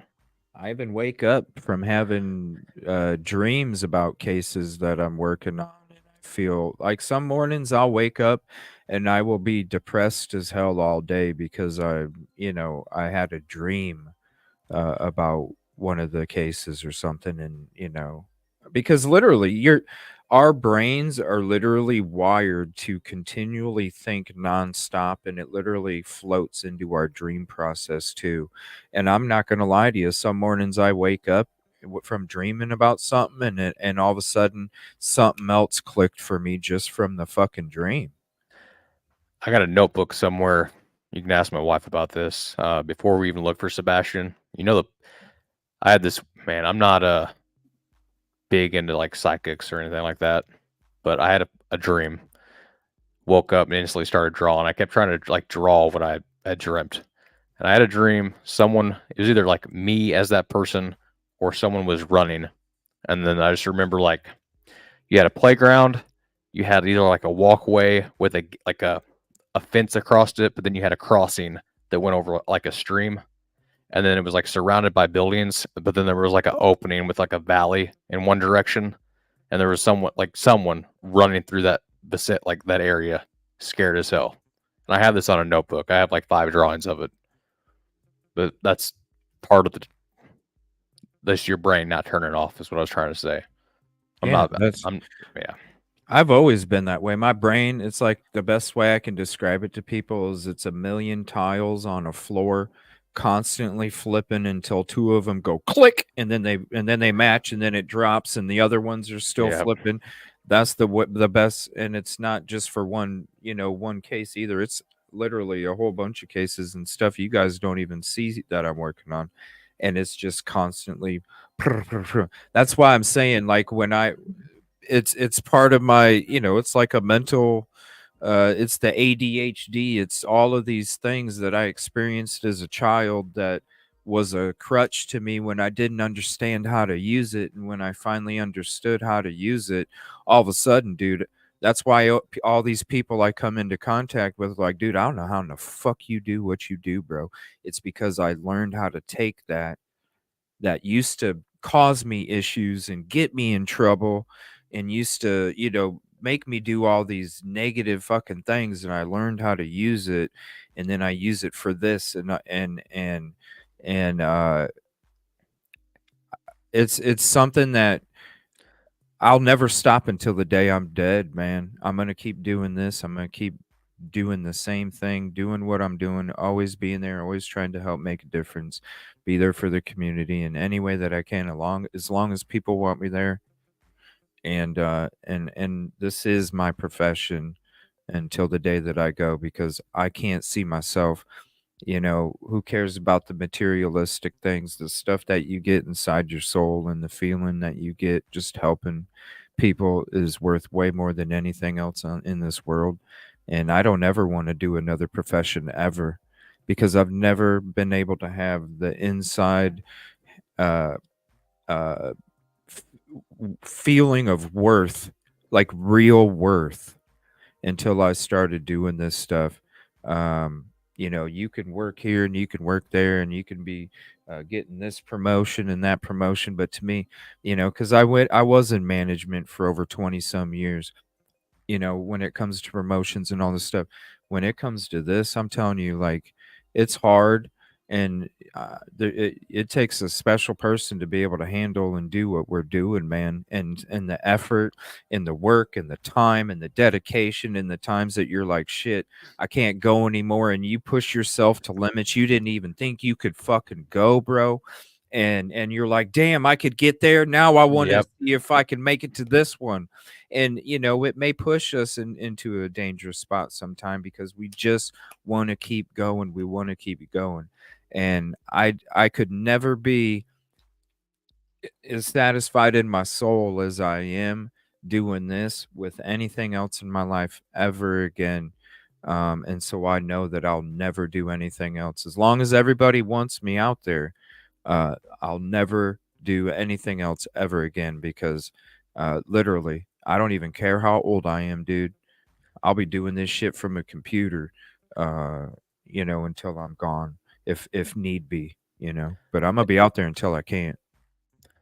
It just makes it to where everything else is very meaningless if you try to do a 9 to 5 when you know what you're capable of. Mm-hmm.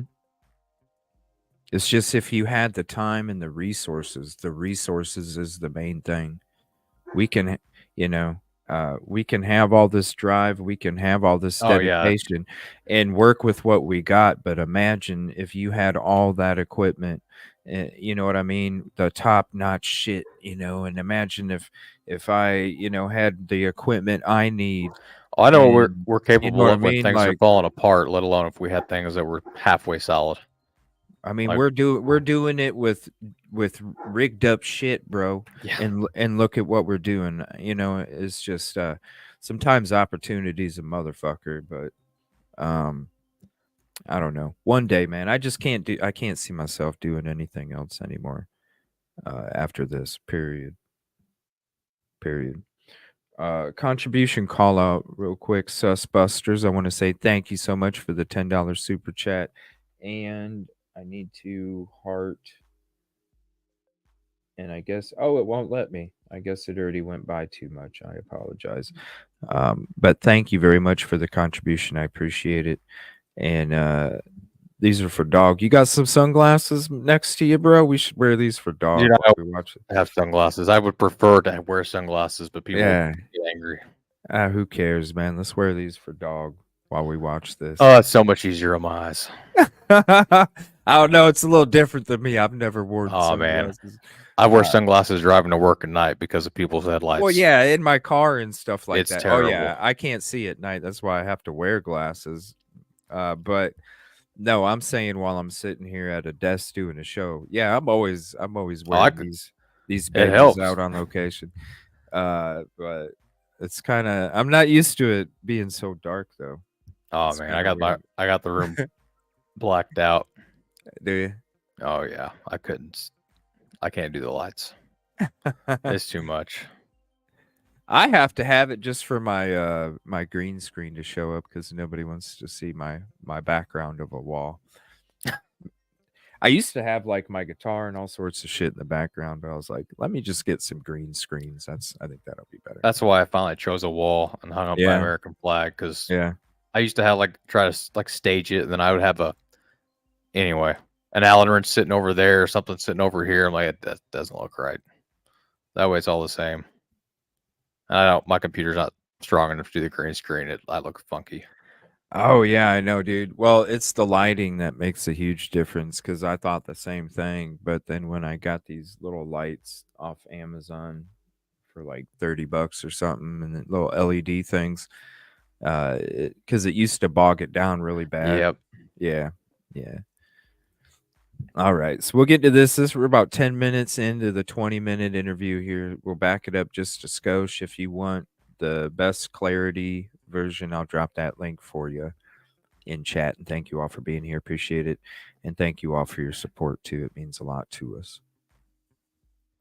You hope, I lost a little girl, Barbara Katie, and I, hope that she wasn't gone, and she was. So I don't, it is, who knows? We all pray to God that he's, somewhere safe and we'll find him. But when someone gets on whatever it is, TV, internet, and everything, and says, I guarantee you, dog will never, never find Sebastian. So many series on A&E, CMT, WGN, my show. We never missed one guy. A couple have gotten away because they died. So never have we ever missed. And for someone to come on and say, dog will never, ever find him. Yeah, why? You're guilty. Why? Because you did something to him. Why? You, again, alleged. Okay, so is he referring to when, now this is what I heard, and this is what Nick said in a previous video. He said he told Dog, you'll never, ever, ever find him. That's why they didn't want to work with his team. This is pretty much him confirming it. So you're telling me CP, when Dog's reaching out to CP, and he's telling Dog, I don't want your help because you're never ever gonna find him, bro. If you're innocent, honestly, I'd be like, help me, please. Help. Like at the end of the day, need somebody. Yeah. Not just anybody. No, you need help. Thank you so much, Beach Bell. Let me and I can respond to this super chat as well. Thank you so much. It's cool now, dude. If you get a super chat, you can leave a message on it. Not only heart it and like it, go like it, everybody, please too. But you can also leave a message on it too. It's pretty neat. Beach Bell 1999 super chat. Keep doing what you're doing, CJ. We need more like you, Busby and Trey in the world.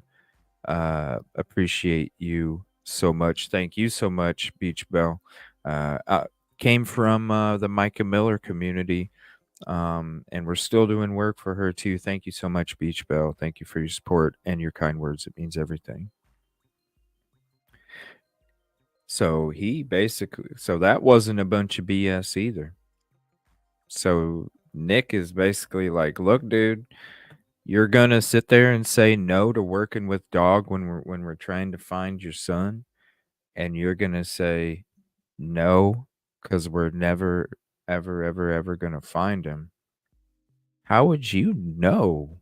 Like, how would you know?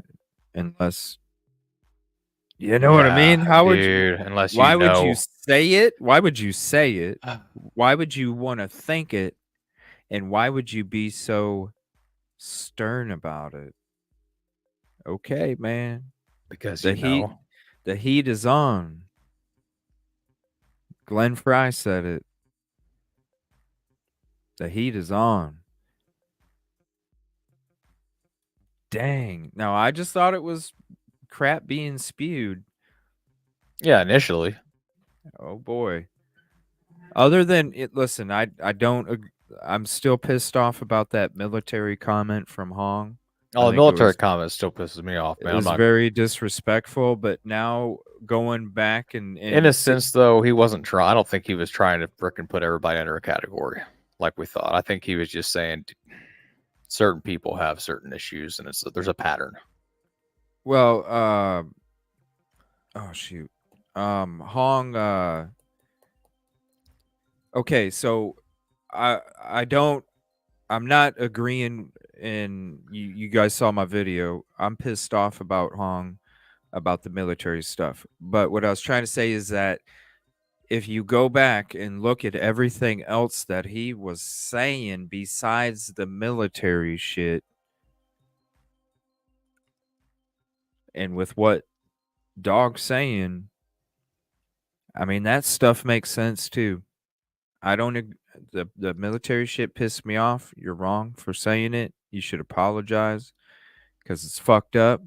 You shouldn't sit there and compare all military service members, 9 out of 10 of them, to come back, you know what I'm saying, and do all this crazy ass shit that you're blaming on CP.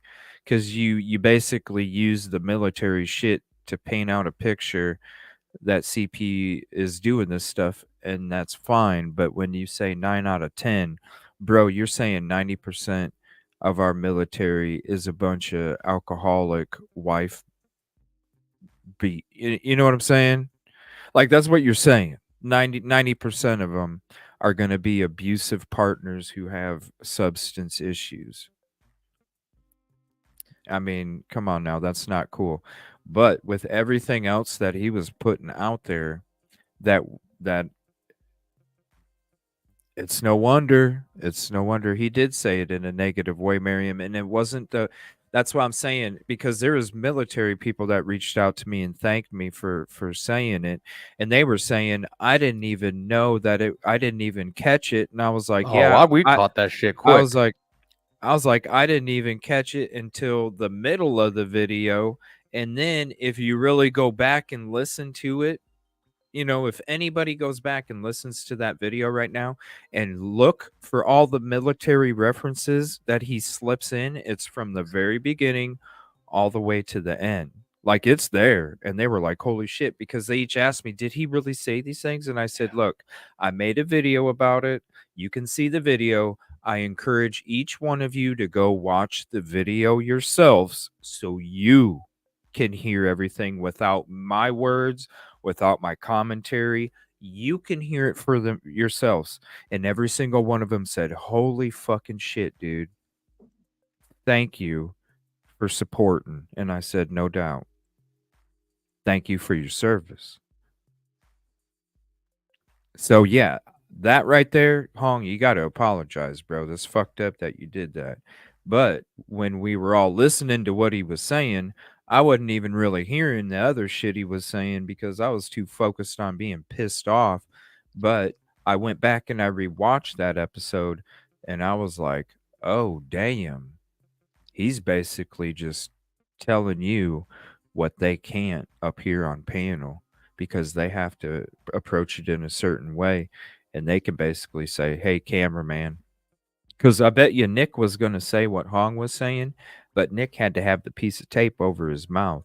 So he's like, cameraman, get the hell in front of the mic. Here's this list on a piece of paper. Remember, I told you guys the first video, I had a picture of him with his notepad and his sunglasses, so we knew he was reading shit off a piece of paper. That's what Nick did.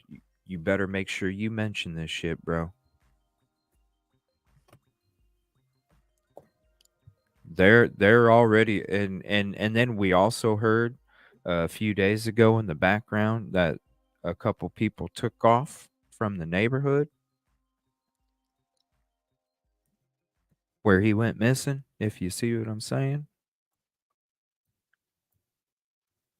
I don't know. I didn't see a reply. I don't know if we got confirmation on that or not. Let me know. Because that's what we heard, but somebody was going out there to check. If that's true, let's talk about dropping the ball. No. You need more evidence with that stuff. It just means somebody realizes that they're what did it say? That somebody just realizes that the heat is on. Burn and burn. Yep, they are. Yeah, they did take off. It was confirmed last night. Jesus. Sorry, I missed it, you guys. I had a fucking crazy ass late night into the morning to this morning. I was like full of work, and then I played a little bit of fun, and then after that, I was like, oh, I got to try and get a couple hours of sleep and got to be up at 6. So they are gone. At what point did they leave? Well, I was hearing it a couple days ago, bro. Okay, that makes sense. But there was nothing confirmed. I was just hearing birdies tell me. I thought you meant from like Jump Street. Huh? Never mind. I got stuff mixed up. I thought you were talking about from like Jump Street. No, I'm talking about the last couple days. Is when I started hearing it. I didn't care to really, I was like, what? Okay, whatever. Now it makes sense, dude. And so last night, it was confirmed. Where Linda, where he walked out. That's where. That's who I'm talking about. I'm not going to say the names. Stafford Court. Yeah. Okay. Those people aren't there anymore, and they haven't been there for a couple of days. It was just confirmed last night. Because people. Hold on. I meant to. Hold on. There was. So, okay, hold on. Let me read this. There is no one at the house, no cars or vehicles, nothing. Or wait a minute. Hold on. Hold on 1 second. Just give me the besides the camera stuff, just give me the exact what they stated. Give me the exact what they stated for the confirmation. Besides the camera stuff. We'll talk about the camera stuff later. Because we're going to have a show talking about, we're going to be going through dispatch, the dispatch call, doing the live map for you, and then going through the security footage. And then we'll discuss all this stuff too.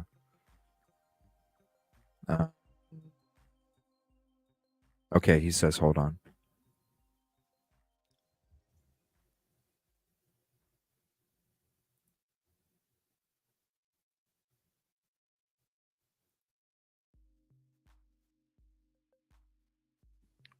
Just give me one moment.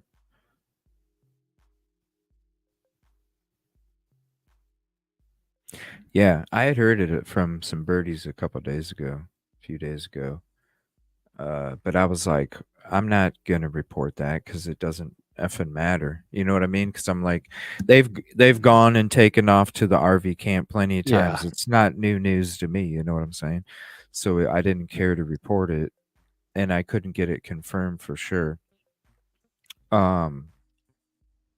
So I didn't even care to just go into it anymore or even find out even more. But then with all this today, it's like, and then from last night, what we were hearing, there was confirmation. So it was like, huh, that's interesting.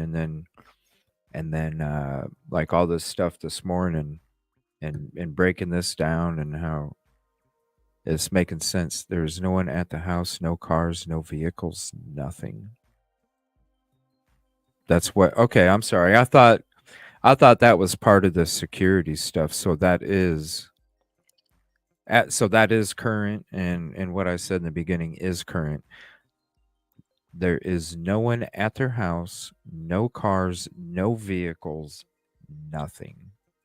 Nothing. They gone.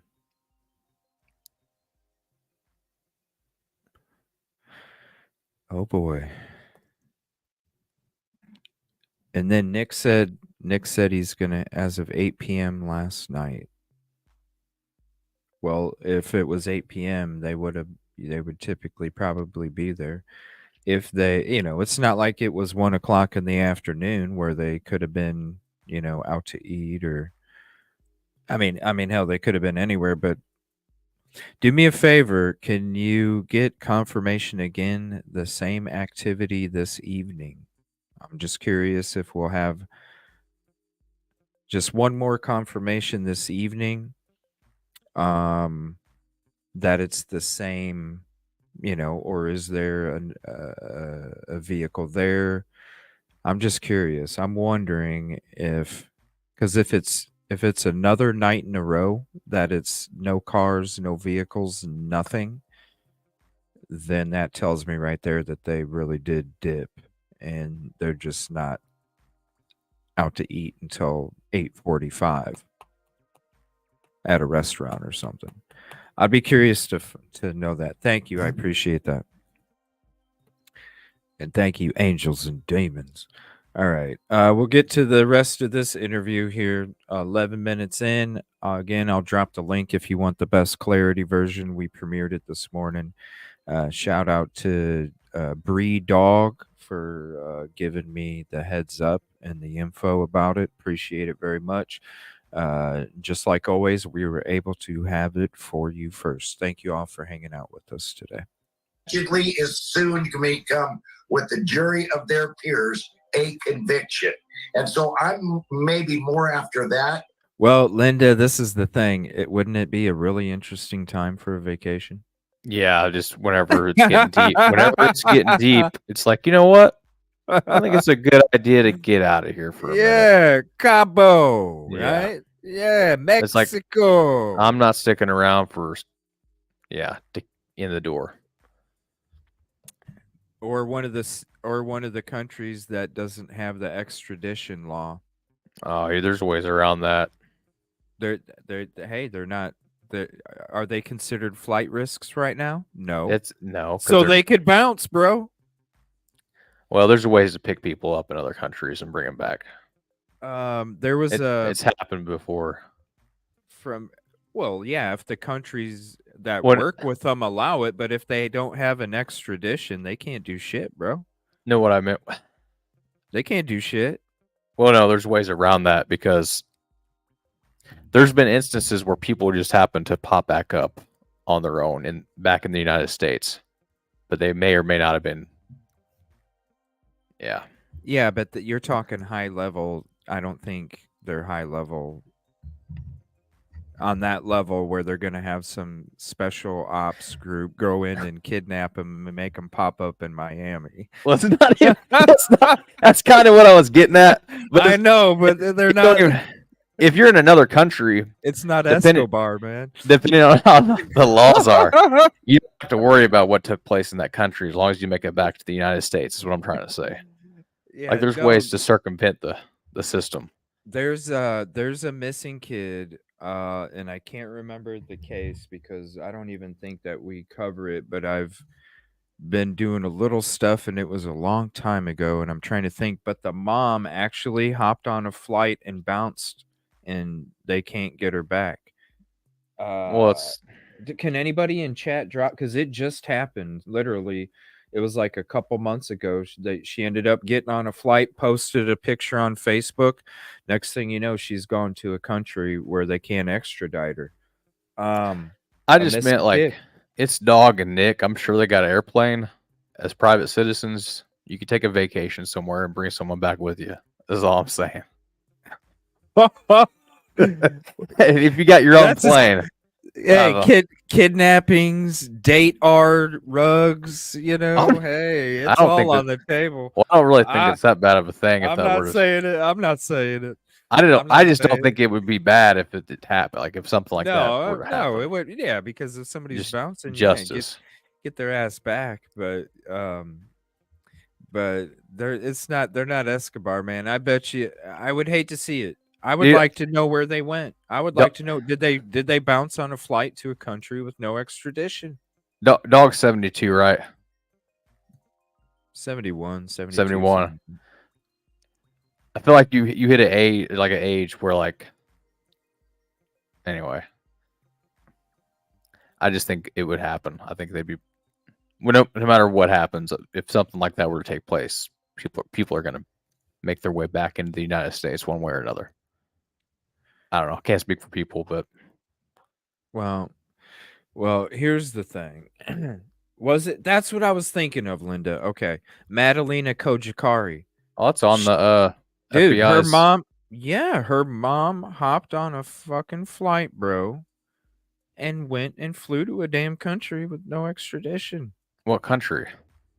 I don't remember what it was. I just remember it came across and I put out a community post on it. It's still probably up in my community post section. I put a community post on it. I'm like, "Are you serious?" Cuz it was a picture of her on the freaking plane, dude, posting it to Facebook before it went gone. Somebody got it before she deleted everything. Oh, damn. Yeah, dude, she hopped a freak. That's what I'm saying.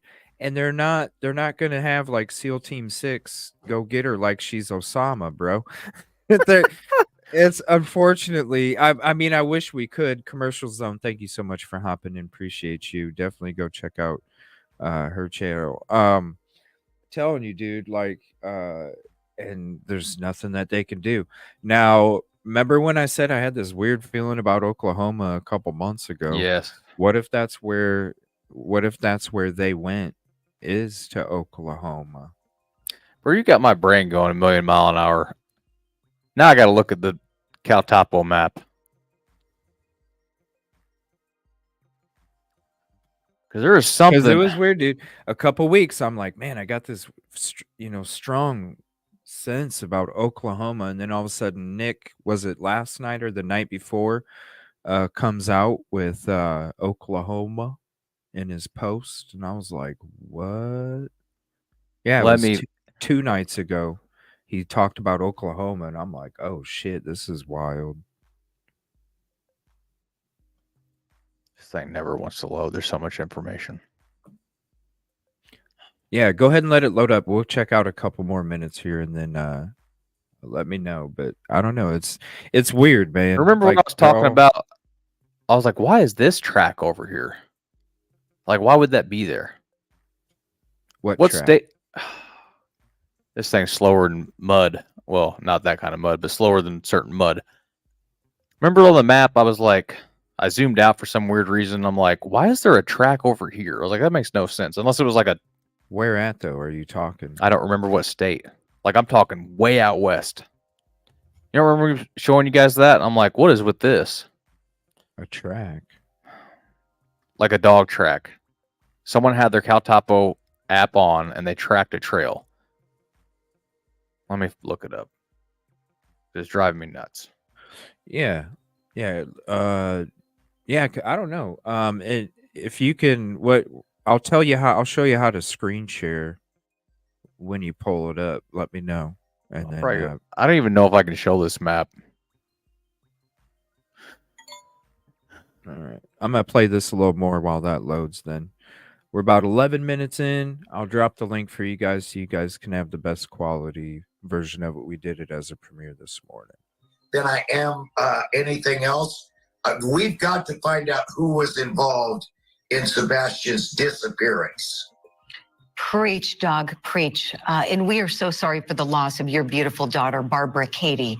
That is a pain that I think is unimaginable unless you've gone through it. And you certainly understand that enormous pain that comes with burying a child. And so our this hearts is in go Colorado. out to you for that and continuing with your... What's up? This is in Colorado. What's that? This track that's just random on Cal Topo. Is on Colorado. I don't think they're going to Colorado. They said something about Oklahoma. All right. That's what I was just saying. Like, I didn't know the geolocation. I didn't remember where it was at, but that's where it's at. I don't know. Who left? Well, I'm not going to say they left, but I heard a couple days ago that CP and KP took off, and then confirmation last night there was no vehicles, nothing whatsoever. Hold on, let me scroll back up to it so I can tell you specifically. There is no one at their house, no cars, no vehicles, no nothing. So this is exactly part of what it says right here. Tell you there is no one at their house, no cars, no vehicles, no nothing.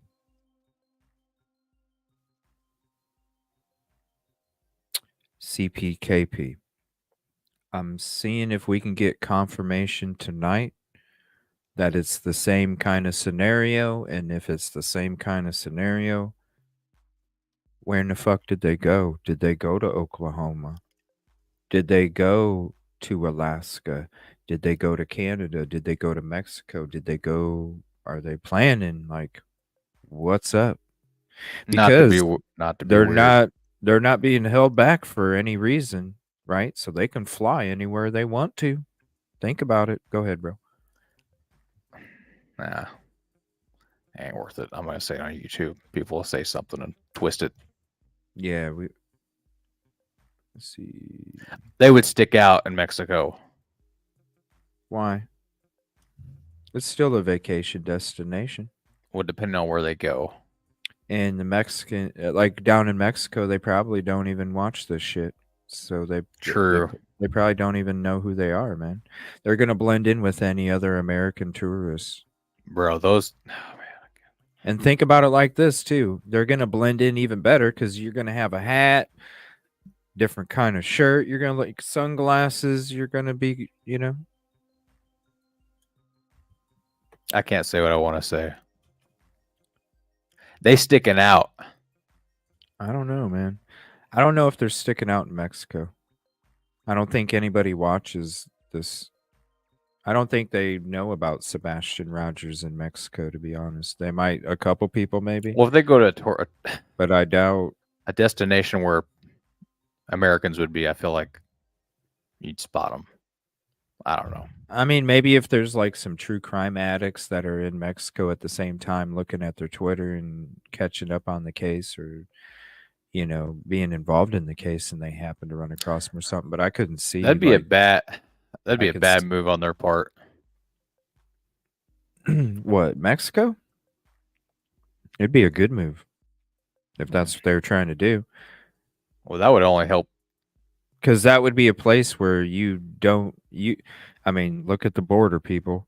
Think about it. Now, if you take a flight anywhere, there's a paper trail. Okay. If you're in a car and you go down to freaking Texas and that huge area that you can, or anywhere along that border where they don't have it blocked, and you can literally just drive through the freaking field right over into Mexico. You don't even have to cross nothing. It's just a field. Does anybody know where he was stationed at, or like how many duty stations he had? San Diego, I thought. Oh my God, my grandpa, when he was in the Navy, he went down to Tijuana. So he would, if he was stationed in the same area, he would know he would know the layout. Not saying this was happening, but you could definitely blend in Mexico because there's no paper trail. You could literally have a bunch of cash. You could cross the border without getting your ID checked, so there's no trail there. And you're going to blend in with any American tourist, and you have a reason to wear hats, sunglasses, and different clothes, bro. You would totally blend in, and then at the same time, the majority of the population probably doesn't even know shit about any of our missing people's cases. And they're just there to drink alcohol and have fun, and you know what I'm saying? They're going to be too busy not even looking at a TV.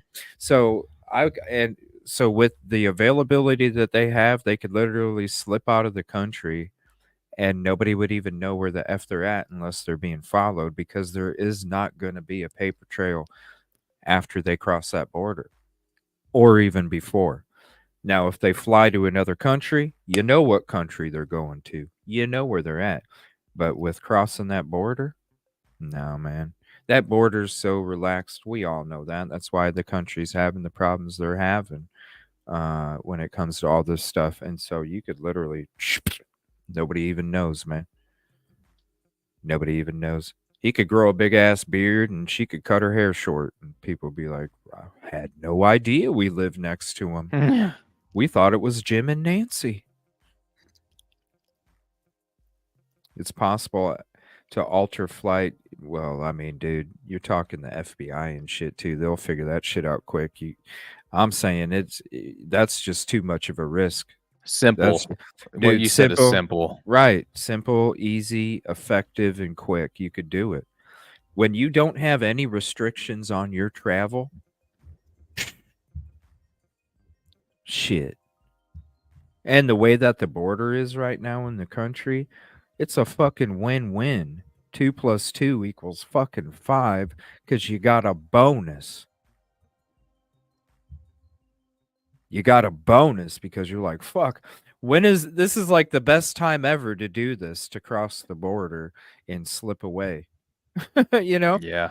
Because before it was pretty locked down. Afterwards, trust me, shit's about to change. It ain't going to take America too damn long to figure it out. It's going to go back to the way, and probably even more strict than it was before. But right now, it's that time for them to be able to do it.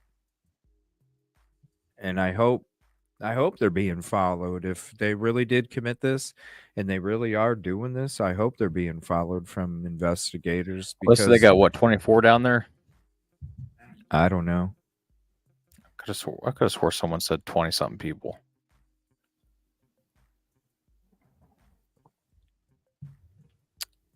Oh, they already listen. It wasn't about giving no ideas. They already took off. Oh, they already knew. Now, if I said this shit before they left, then I could right. Then I could be like, well, hey, you get at the same time, it's like what think about it like this, Linda. What if they are doing that and people in Oklahoma are watching this show and then they go, oh shit, maybe they are capable of this. Let's watch them, you guys. See what I'm saying? Yeah. See what I'm saying? Thank you, Mark and Betty 105, ticket 105. Thank you so much. It's so cool now. I see these tickets being popped up on all the other shows and stuff now. The whole ticket trend. I've seen that, dude. Is spreading, I've been dude. seeing it. I'm like, that was over at CJ's channel. Yeah, the creators don't even realize it now. They're like, "Oh, that's so cool, number 56." Hey, and it's like, "Hey, I got one we can steal.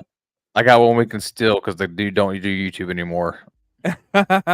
he would say, "All right, I need everybody in chat, unlike the video, and when I say 3, 1, 2, 3, hit that like button." And you would see the chat. You would see it go away to almost 0. And you just see it go, and then everybody would give the video a thumbs up. I don't know why he did that, but we made that up on our own a long ass time ago. It's probably been a year and a half or so that we've been doing it. Somebody came in one day and said, "Hey, here's my ticket," and then I'm like, "Hey, it's like the DMV. I'm the DMV and you're the customer coming into the building and you got to pull that little ticket number." And they were like, "Why do you say ticket number, CJ?" And I said, "Because I'm here to serve you. Just like at the DMV, you pull the little ticket, you sit in the chair, and then you hear somebody say ticket 105. And they're like, "Oh, that's me." And it's like, "Hey, I'm here to serve you. What can I, that's the ticket number." That's where it came from.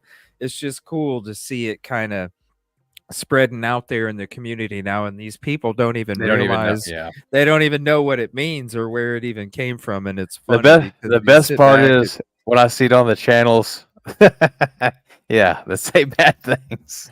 I'm like, yeah, and you're all, now they're about it. Yeah. Oh, I know. It's funny. It's great though. It's a nice little laugh, when you see people that talk shit about us even, and people are coming in their community giving them ticket numbers. It's like, yeah. All right, y'all. Here it is. We're like 11:30. We got 20 minutes left. There's more. There's Tony, Seth, and they join in a little bit, but Seth has camera issues, but he still joins with the audio. Resilience in life and in your profession. And speaking of parenting, we're going to be welcoming in Sebastian's father, Seth Rogers, in just a couple of moments. Dog is going to stay with us. Seth is going to be joining us. We're going to hit that break and be right back. He decided that he wanted to step into a mound of what he thought was dirt, and it was fire ants. And since then, it's always been, he doesn't like to get his feet in the dirt. He likes to have his socks and shoes on.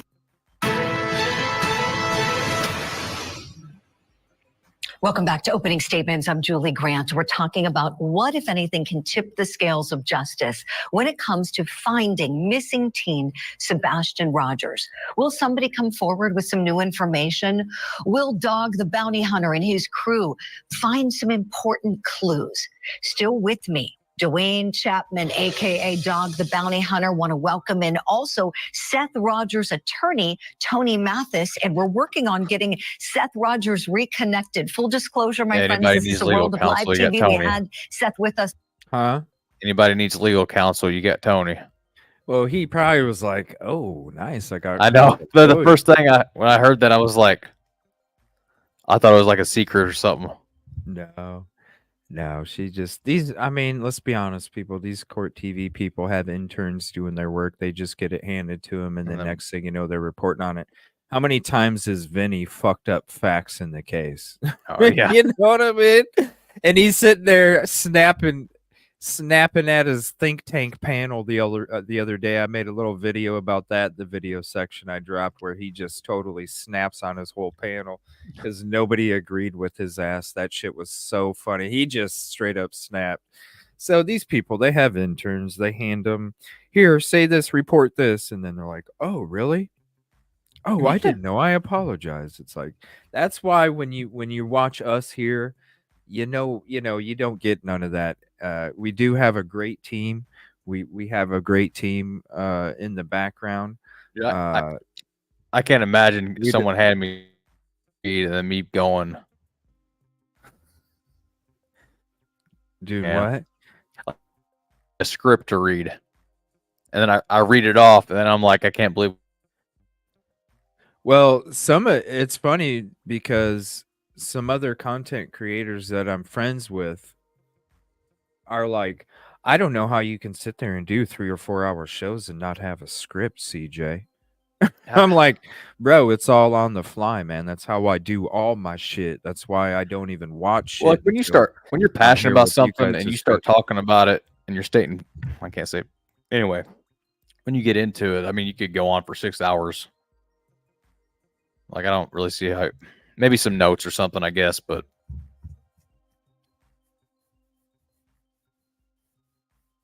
Yeah, Michael. Yeah, we know about that. Yeah, I actually got some stuff sent to me a couple days ago. And she knows who we are too. She shouted us out from the protest. I got some stuff sent to me a couple days ago. Jesus. And there's a lot of stuff that's getting removed, and we got a special gift of stuff that is removed that we get to keep for you guys, and we're going to play it for you on the next Micah Miller show. So stay tuned, Michael. I'm sorry I can't do a million shows a day. Trust me, if I could, I would cover all the newest shit that we're uncovering or we're getting throughout all these cases that we're working on. Just be patient. Trust me, you're really gonna enjoy the little thing that we have coming out for that regarding that, and you'll understand why. Just a little snippet of something for you guys. So next Micah Miller show, trust me, we're gonna be showing that for you. All right. Always a green shirt, but no, I'm sure he was proud of it. But yeah, what you get here is we actually invest in these cases. We do investigate and we do all these different things. So when we're up here hosting a show, we know that so and so's not a lawyer. So that's the difference between court TV and over here. Is we're never gonna say somebody's a lawyer that's not. I don't know though, dude. Remember when I'm gonna be honest with you. I do have to say an apology. I'm gonna be real. I do have to say an apology because with what Dog has said, what's been said from the team, and how. So when Tony came out with Sebastian's grandmother reaching out to him that morning about his breakfast, We all were like, what the hell? This is bullshit. This has not been reported. There is a lot of stuff law enforcement wouldn't confirm or deny. Like, why can't you confirm or deny? You would think they would be, right? It would help with speculation. And there was a lot. I mean, let's be honest. And I even was like, that's the one reason I didn't like Tony, was because why are you put the fucking tip line was a bunch of bogus ass shit. And I ain't apologizing for that, because that's some fucking misinformation right there. Promoting a link that was a scam. And everybody knew it. It didn't, you could see it from the back of a cereal box. It was a scam. Okay. But when it comes to the family member having contact with Sebastian, when you're listening to Dog, that stuff wasn't misinformation. If I'm listening to Dog and that's what I'm hearing him say, then what Tony said about the grandma is not misinformation. So I do need to apologize to Tony for saying that he's about spreading misinformation. What the fuck kind of investigation is this? If that shit's gonna come out, I do apologize about that. I want to say that right now, because I'm listening to Dog. I'm like, okay, man, maybe it is. Okay, I get it now. With the tip line shit, I'm not apologizing for that. That was still bullshit. Are we?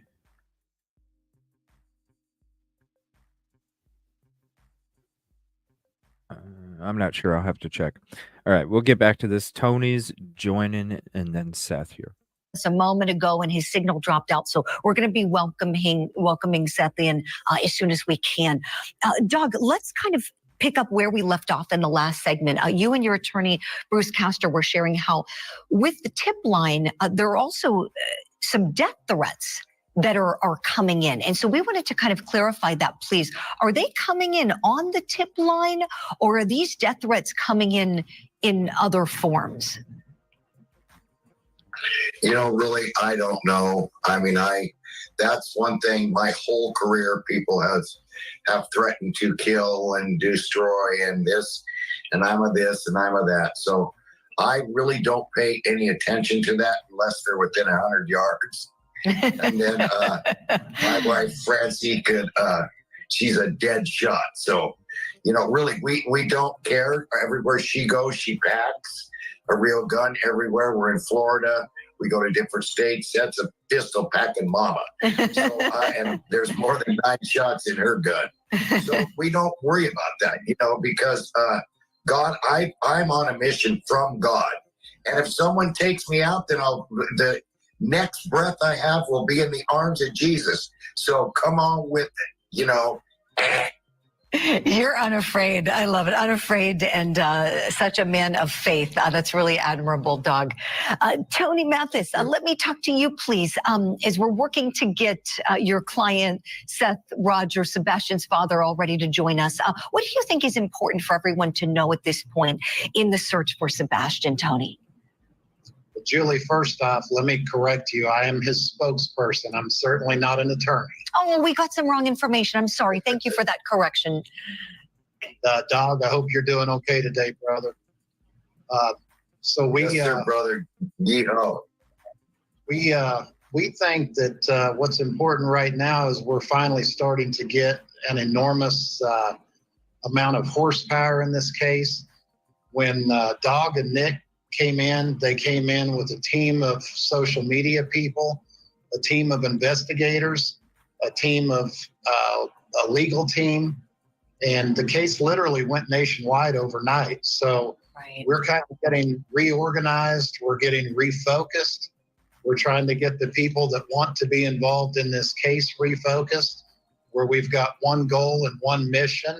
And the truth is, you know, everybody involved in the search, we don't all have to like each other or get along, but as long as we've got a common goal, then I think with Dog leading the charge, we can win here. Finding Sebastian, exactly, Tony. And we have Seth. May I interrupt real quick? Go ahead, Doug. May I interrupt? So brother, let's get down to the real nitty gritty and let's don't do the blame game.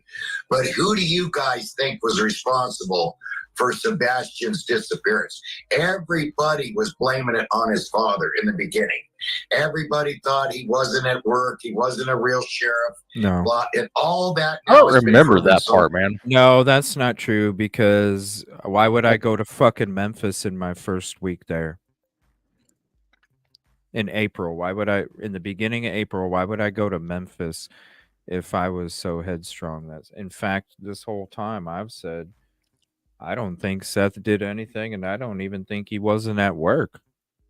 I'm talking about the IP address. If Seth is not cleared, and heads up, there's birdies saying that Jennifer Coffindaffer is supposed to be the one to clear Seth tomorrow.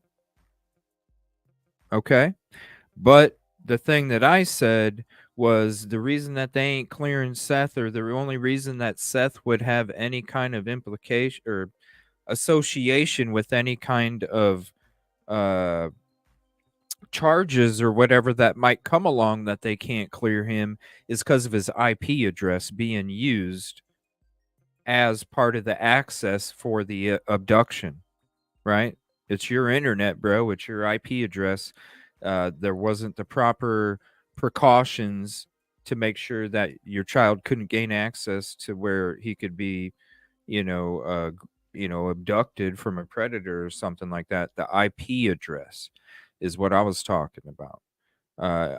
There's been some shows that have been totally like, they'll have a chart behind their camera and they'll show you like, ooh, this is Team Seth. And then they'll have all these people listed under it. And these are all the people that you're supposed to hate because they're Team Seth, and this is our team in a little bracket on the other side. But on the Seth, Team Seth bracket, you have all these people, and I think those is who he's talking about. Maybe they just only watched a certain few creators in the very beginning, because and then, or maybe they're just hearing the rhetoric from Seth's team, basically, telling him, hey man, there's all these people complaining about this and this, and because he doesn't know, or he hasn't been around the community that much, that he's going, hey man, all these shows were saying he was blaming him, but really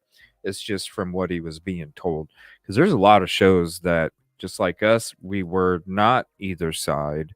There's a lot of shows that are Team Seth, just like there are shows that aren't Team Seth. Maybe he just knows about the ones that aren't.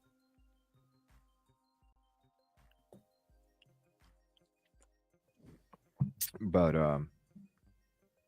I don't think it's true at all. We all know that. We've all been in this community this long. There's a lot of both sides, or I'm sorry, they say that they're about both sides, but really they're just pushing one side narrative. Either side, it doesn't matter, Seth or the PFs. And there's very small amount of people that are actually like no side, just Sebastian, and that's it. So it wasn't, we all know that it wasn't all like that in the beginning. Wasn't at work. He wasn't a real sheriff. And all that now has been proven. So what would you guys say without getting, sued? My lawyer will take care of you. I don't think that's a conflict of interest, but and we have just a couple seconds left. Just cautioning you. Yeah, quickly, Tony. Okay. You think they really had a couple seconds left? We're not going to make a statement on that. Yeah, because they were, because it was live. I woke up at 6:15 in the morning and I was watching it the whole time, testing it out, seeing, okay, am I going to be able to do it? Because I wanted to get this thing, man. I wanted to be prepared, because I knew I was probably going to be the only one that got access to it this morning while everybody else was waiting. And yeah, they're going through one after the other, after the other, after the other. So literally they have like a half an hour for each, you know what I mean? And these, because they got to keep they're just knocking them out left and right. So yeah, as soon as literally like, as soon as they got done with this one, there was it was just weird timing to something else. whatever dog was at asking Tony. Well, she was already saying that they were kind of biting time way back when she had the lawyer on there on panel. They were kind of, we just have a couple moments Pushing here for 'cause- time. Yeah. It was one of those. Well, this is what I am going to tell you. Just wait until Jennifer Coffin-Daffer's episode tomorrow. It's going to be tomorrow at 1 p.m. Eastern, I believe. Let me know for sure. Maybe it's 1 p.m. Central. Either way, we're going to be live. And what, like I always do, we're going to be playing it on a delay. And I always encourage everybody, if you are going to hang out with our community while we watch it, I encourage everybody to go to Jennifer's first, hit the like, drop some love in there, and then come hang out with us afterwards. That way you can go hit the like before, and then if you do show up after, make sure you go hit the like over at her place first, then come on over and hang out with the peeps. We are going to be doing kind of like a midday live tomorrow. So I am going to go live before their episode. We're going to be covering different things, going through different updates. And then as always, we'll be on a small delay just out of respect. And we'll be going to check out because he's going to have is probably as much time as he wants on her platform tomorrow. Oh, for sure. So we're not going to hear the scrunched. I got to cut you off real quick because that's where a lot of those little nuggets come, is when they're just free to talk without any time constraints, and all of a sudden shit just bloop, bloop, bloop, bloop, bloop, bloop. It's like little chocolate drops on a cookie, man. You just, oh yeah, here we go. Okay, and I think we have Seth's audio, I'm being told. We don't have a video signal, but Seth, if you're there, we have a couple of seconds. Where is your head this morning, Seth? Just trying to mull over all the intelligence that has come in to try to find out if any of it's going to lead me to my son. Right. Are you hopeful this morning, Seth? I'm hopeful every morning. That's the way to be. I'm hopeful every night. Anything you want to say to everyone who's searching and wants to find Sebastian and bring him home? I appreciate everybody that's goal-oriented in finding my son. Sebastian is the only goal. Finding him is the only thing that matters. That's right. To me. We are out of time. Thank you all. Let's bring Sebastian home. Want to say thank you all so much. Well, that was the video from this morning that I dropped. So if you want, obviously when we're doing a live, you only get certain clarity. There's the video link for that. So you can have the best clarity for the rewatch. Man, how you feeling, man? You still good? Yeah, I'm good. All right, I'm gonna take these sunglasses off because I can hardly see shit. I just wanted to give some extra support to Dog. There we go. Now I can see. Damn, it's bright as hell in here now. Holy shit. All right. Let me see here. So that was a very interesting breakdown. I'm glad we got to see that this morning. I'm glad Dog came out and spoke. I was waiting for him this whole time. Again, here is YouTube Dog's channel. We'll share that real quick. So if you're not subscribed, hop on over there. He's only at 1.06. Seeing that's kind of odd. You think it would, I don't know. You think people will be going over there subscribing? He needs to get a video out. I mean, hell, I could send him because I got a recording just with the Evil CJ Media stamp on it. I made 2 recordings. I made that one for the upload, and then I have a version where it's just straight full screen, just the Evil CJ Media stamp on it. That's it. That would probably be the best version. But hell, he could just take a clip of that and post it on his YouTube if he wanted. Shoot. There's your first video, bro. All right. Now I wanted to check out when it comes to this lawyer. Let me see. He's on there for an hour. I don't know if we can fit it in because we're already at about 2:40. I don't think we'll be able to fit it in because I still have to do a show tonight. Now, yeah, I might just have to. We'll just see what else is out there real quick. We'll go through and see if there's any updates. We'll have to get into that lawyer video on the next show. Now, I was supposed to be. This is supposed to be the first night that a Micah Miller protest is taking place on a Thursday, but I haven't had any confirmation. Usually, I have confirmation by now if it's going to be taking place. So I can't promise you. I'm just going to tell you this: we're going to be live regardless tonight.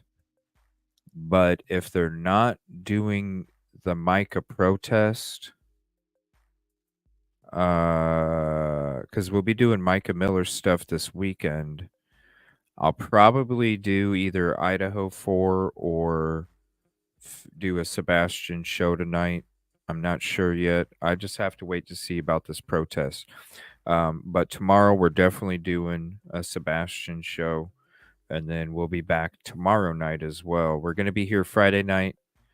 And I think Saturday night too, doing shows. But we will be here tomorrow afternoon, so look for us to be live tomorrow afternoon. Tonight, gonna be live no matter what. I'm just not sure yet. There's a couple options, but it'll probably be one of those late notification evenings again. So just double check around 6:30 Central, 7 p.m. Central. Just to see if we're live if you don't get a notification because you know how YouTube works. But we will definitely be on tonight. Let me see if there's any kind of updates out here on Twitter real quick. SF Investigate says in 4 days I'll be back on the ground in Hendersonville searching for Sebastian Rogers. I won't just be talking about Sebastian. I'll be in the woods and the water, clearing areas while law enforcement investigates possible abduction theories. Intimidation won't stop me. That's a failed strategy. I'm not asking for donations. I'm only asking for positive advocacy for Sebastian and for your positive energy and thoughts. I'm coming with a one-way ticket and will stay as long as possible while managing the rest of my caseload. So he's going to be there. Let me see here. Looking forward. Well, oh, there's Julie Grant talking about host and dog the bounty hunter. Let's go ahead and retweet that. And you see Nick posted this 3 hours ago, the Sebastian missing poster. Let me see here. So somebody clipped that. Let me see. I think that might be it. Bullhorn Betty talking some more. You and your Wii team and nothing to do. Okay. That's just more garbage and hate. There's so much hatred. It is, man. I have received an unsolicited sponsorship for missing billboards. I will be resuming billboards in the San Antonio, Texas area tomorrow. Oh, nice. So this is what's going to be on the billboard, you guys. I have received an unsolicited sponsorship. Nice. So here's the new billboard that's going to be up. Nice. Let me save that real quick and we'll share that in the beginning of the shows too. Like we have our own little bill. We could do it like this here. I got an idea. We could do this and we could it's kind of like we're driving on the side of the road and here we'll do like this. Kind of like we're driving along the side of the road, Trey, and we're coming across the billboard here. It really does look like a billboard. There we go. We're driving down the road, going on location, and we see this billboard up off the side of the road there. That's neat. That's awesome. Let me see if there's anything else out there real quick. Oh yeah, I can't wait for this Coffin Daffer episode tomorrow. It's going to be I have a feeling it's going to be something. Oh, here's something. Nick says I see a GoFundMe. Here, let me switch it back. Nick says I see a GoFundMe circulating from Barbecue Lady. Oh my lord, dude. She claims she's attempting to spread awareness about Sebastian Rogers, but she was barred. That is a lie. She is placing the stepfather CP before Sebastian. She is more than welcome to discuss Sebastian. She is trying to raise $25K in Sebastian Rogers' name. She is lying again. She could discuss Sebastian left and right, but she'd rather not. Whoa. And he dropped the GoFundMe. Wait a minute. So he's talking shit about it, saying don't donate to it because it's a bunch of BS. That TikTok shit, bro. And anybody that associates with those people, man, that TikTok shit, bro, is toxic and nasty. I can't wait till the country gets rid of it. I'm gonna be honest with you. That's just me. Let me see here. So I think that's. Oh, hold on 1 second. Take your head. Whoa. Been overtook by grandstanders and absolute you're a total clown and uneducated sheep. Leslie. I hope police. Oh, I thought that was like a lawyer or something. Okay. Yeah, we're pretty much caught up on those. Let me see if there's any, and let me share this again. Let me see if there's anything else out there. And if not, I'm going to go ahead and finish working on the stuff I've been working on and then try and get everything ready for this evening. Like I said, I'm not sure what's going on specifically yet at this moment. But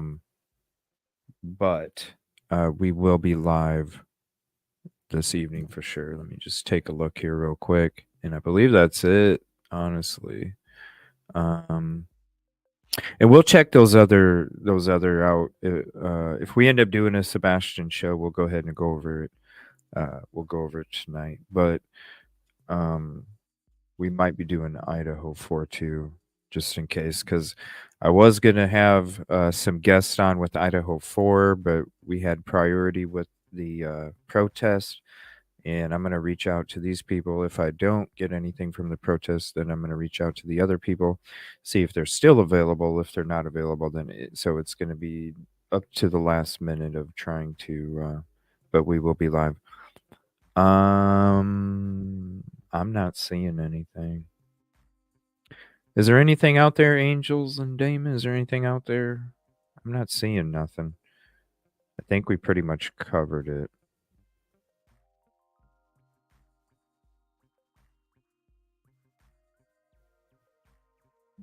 Just double checking here. I'm just checking all my different sources here.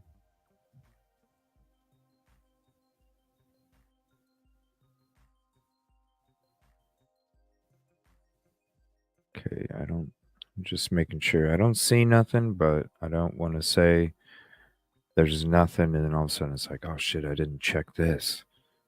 It's happened before plenty of times.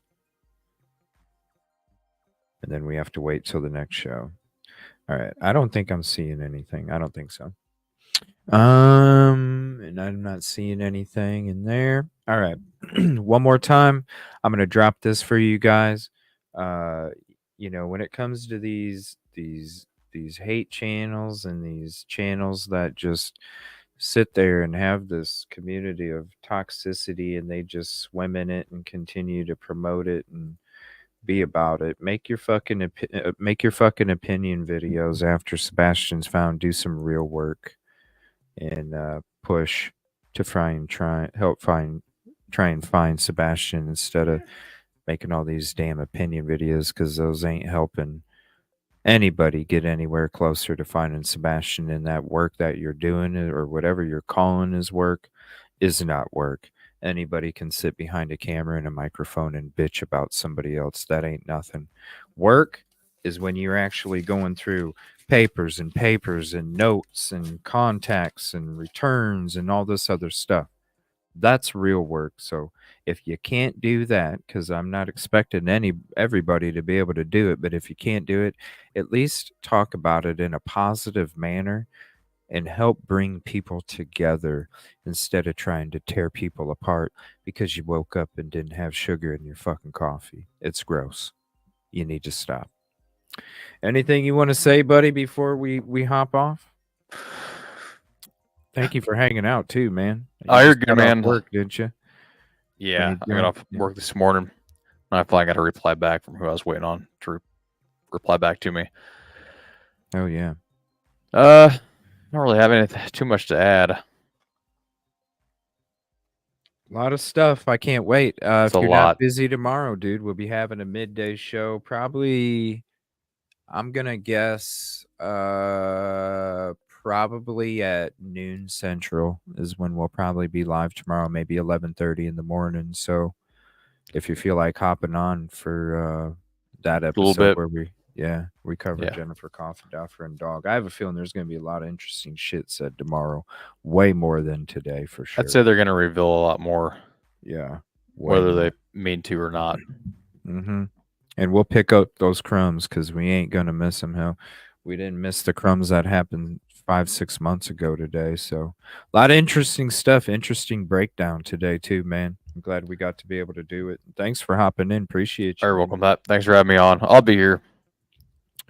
Hell yeah, I'll keep you guys up to date too on what we're going to be able to do. As soon as I know, I'll be putting out something, and you guys will know. But just know I will be live tonight, 6:30 Central, 7:30 Central, somewhere around there. If you don't get a notification, just come on back and you'll see that we're live. Thank you, everybody. Appreciate you very much. Please hit the like if you haven't yet. If you're not subscribed, please consider doing so. Smash them green hearts as we end the show. Hashtag Sebastian Strong, Sebastian's Army. Let's find Sebastian now. All of them that you can think of. Let's just mash it. Appreciate you. And we will see you later this evening. Thank you all. Love you all. Peace.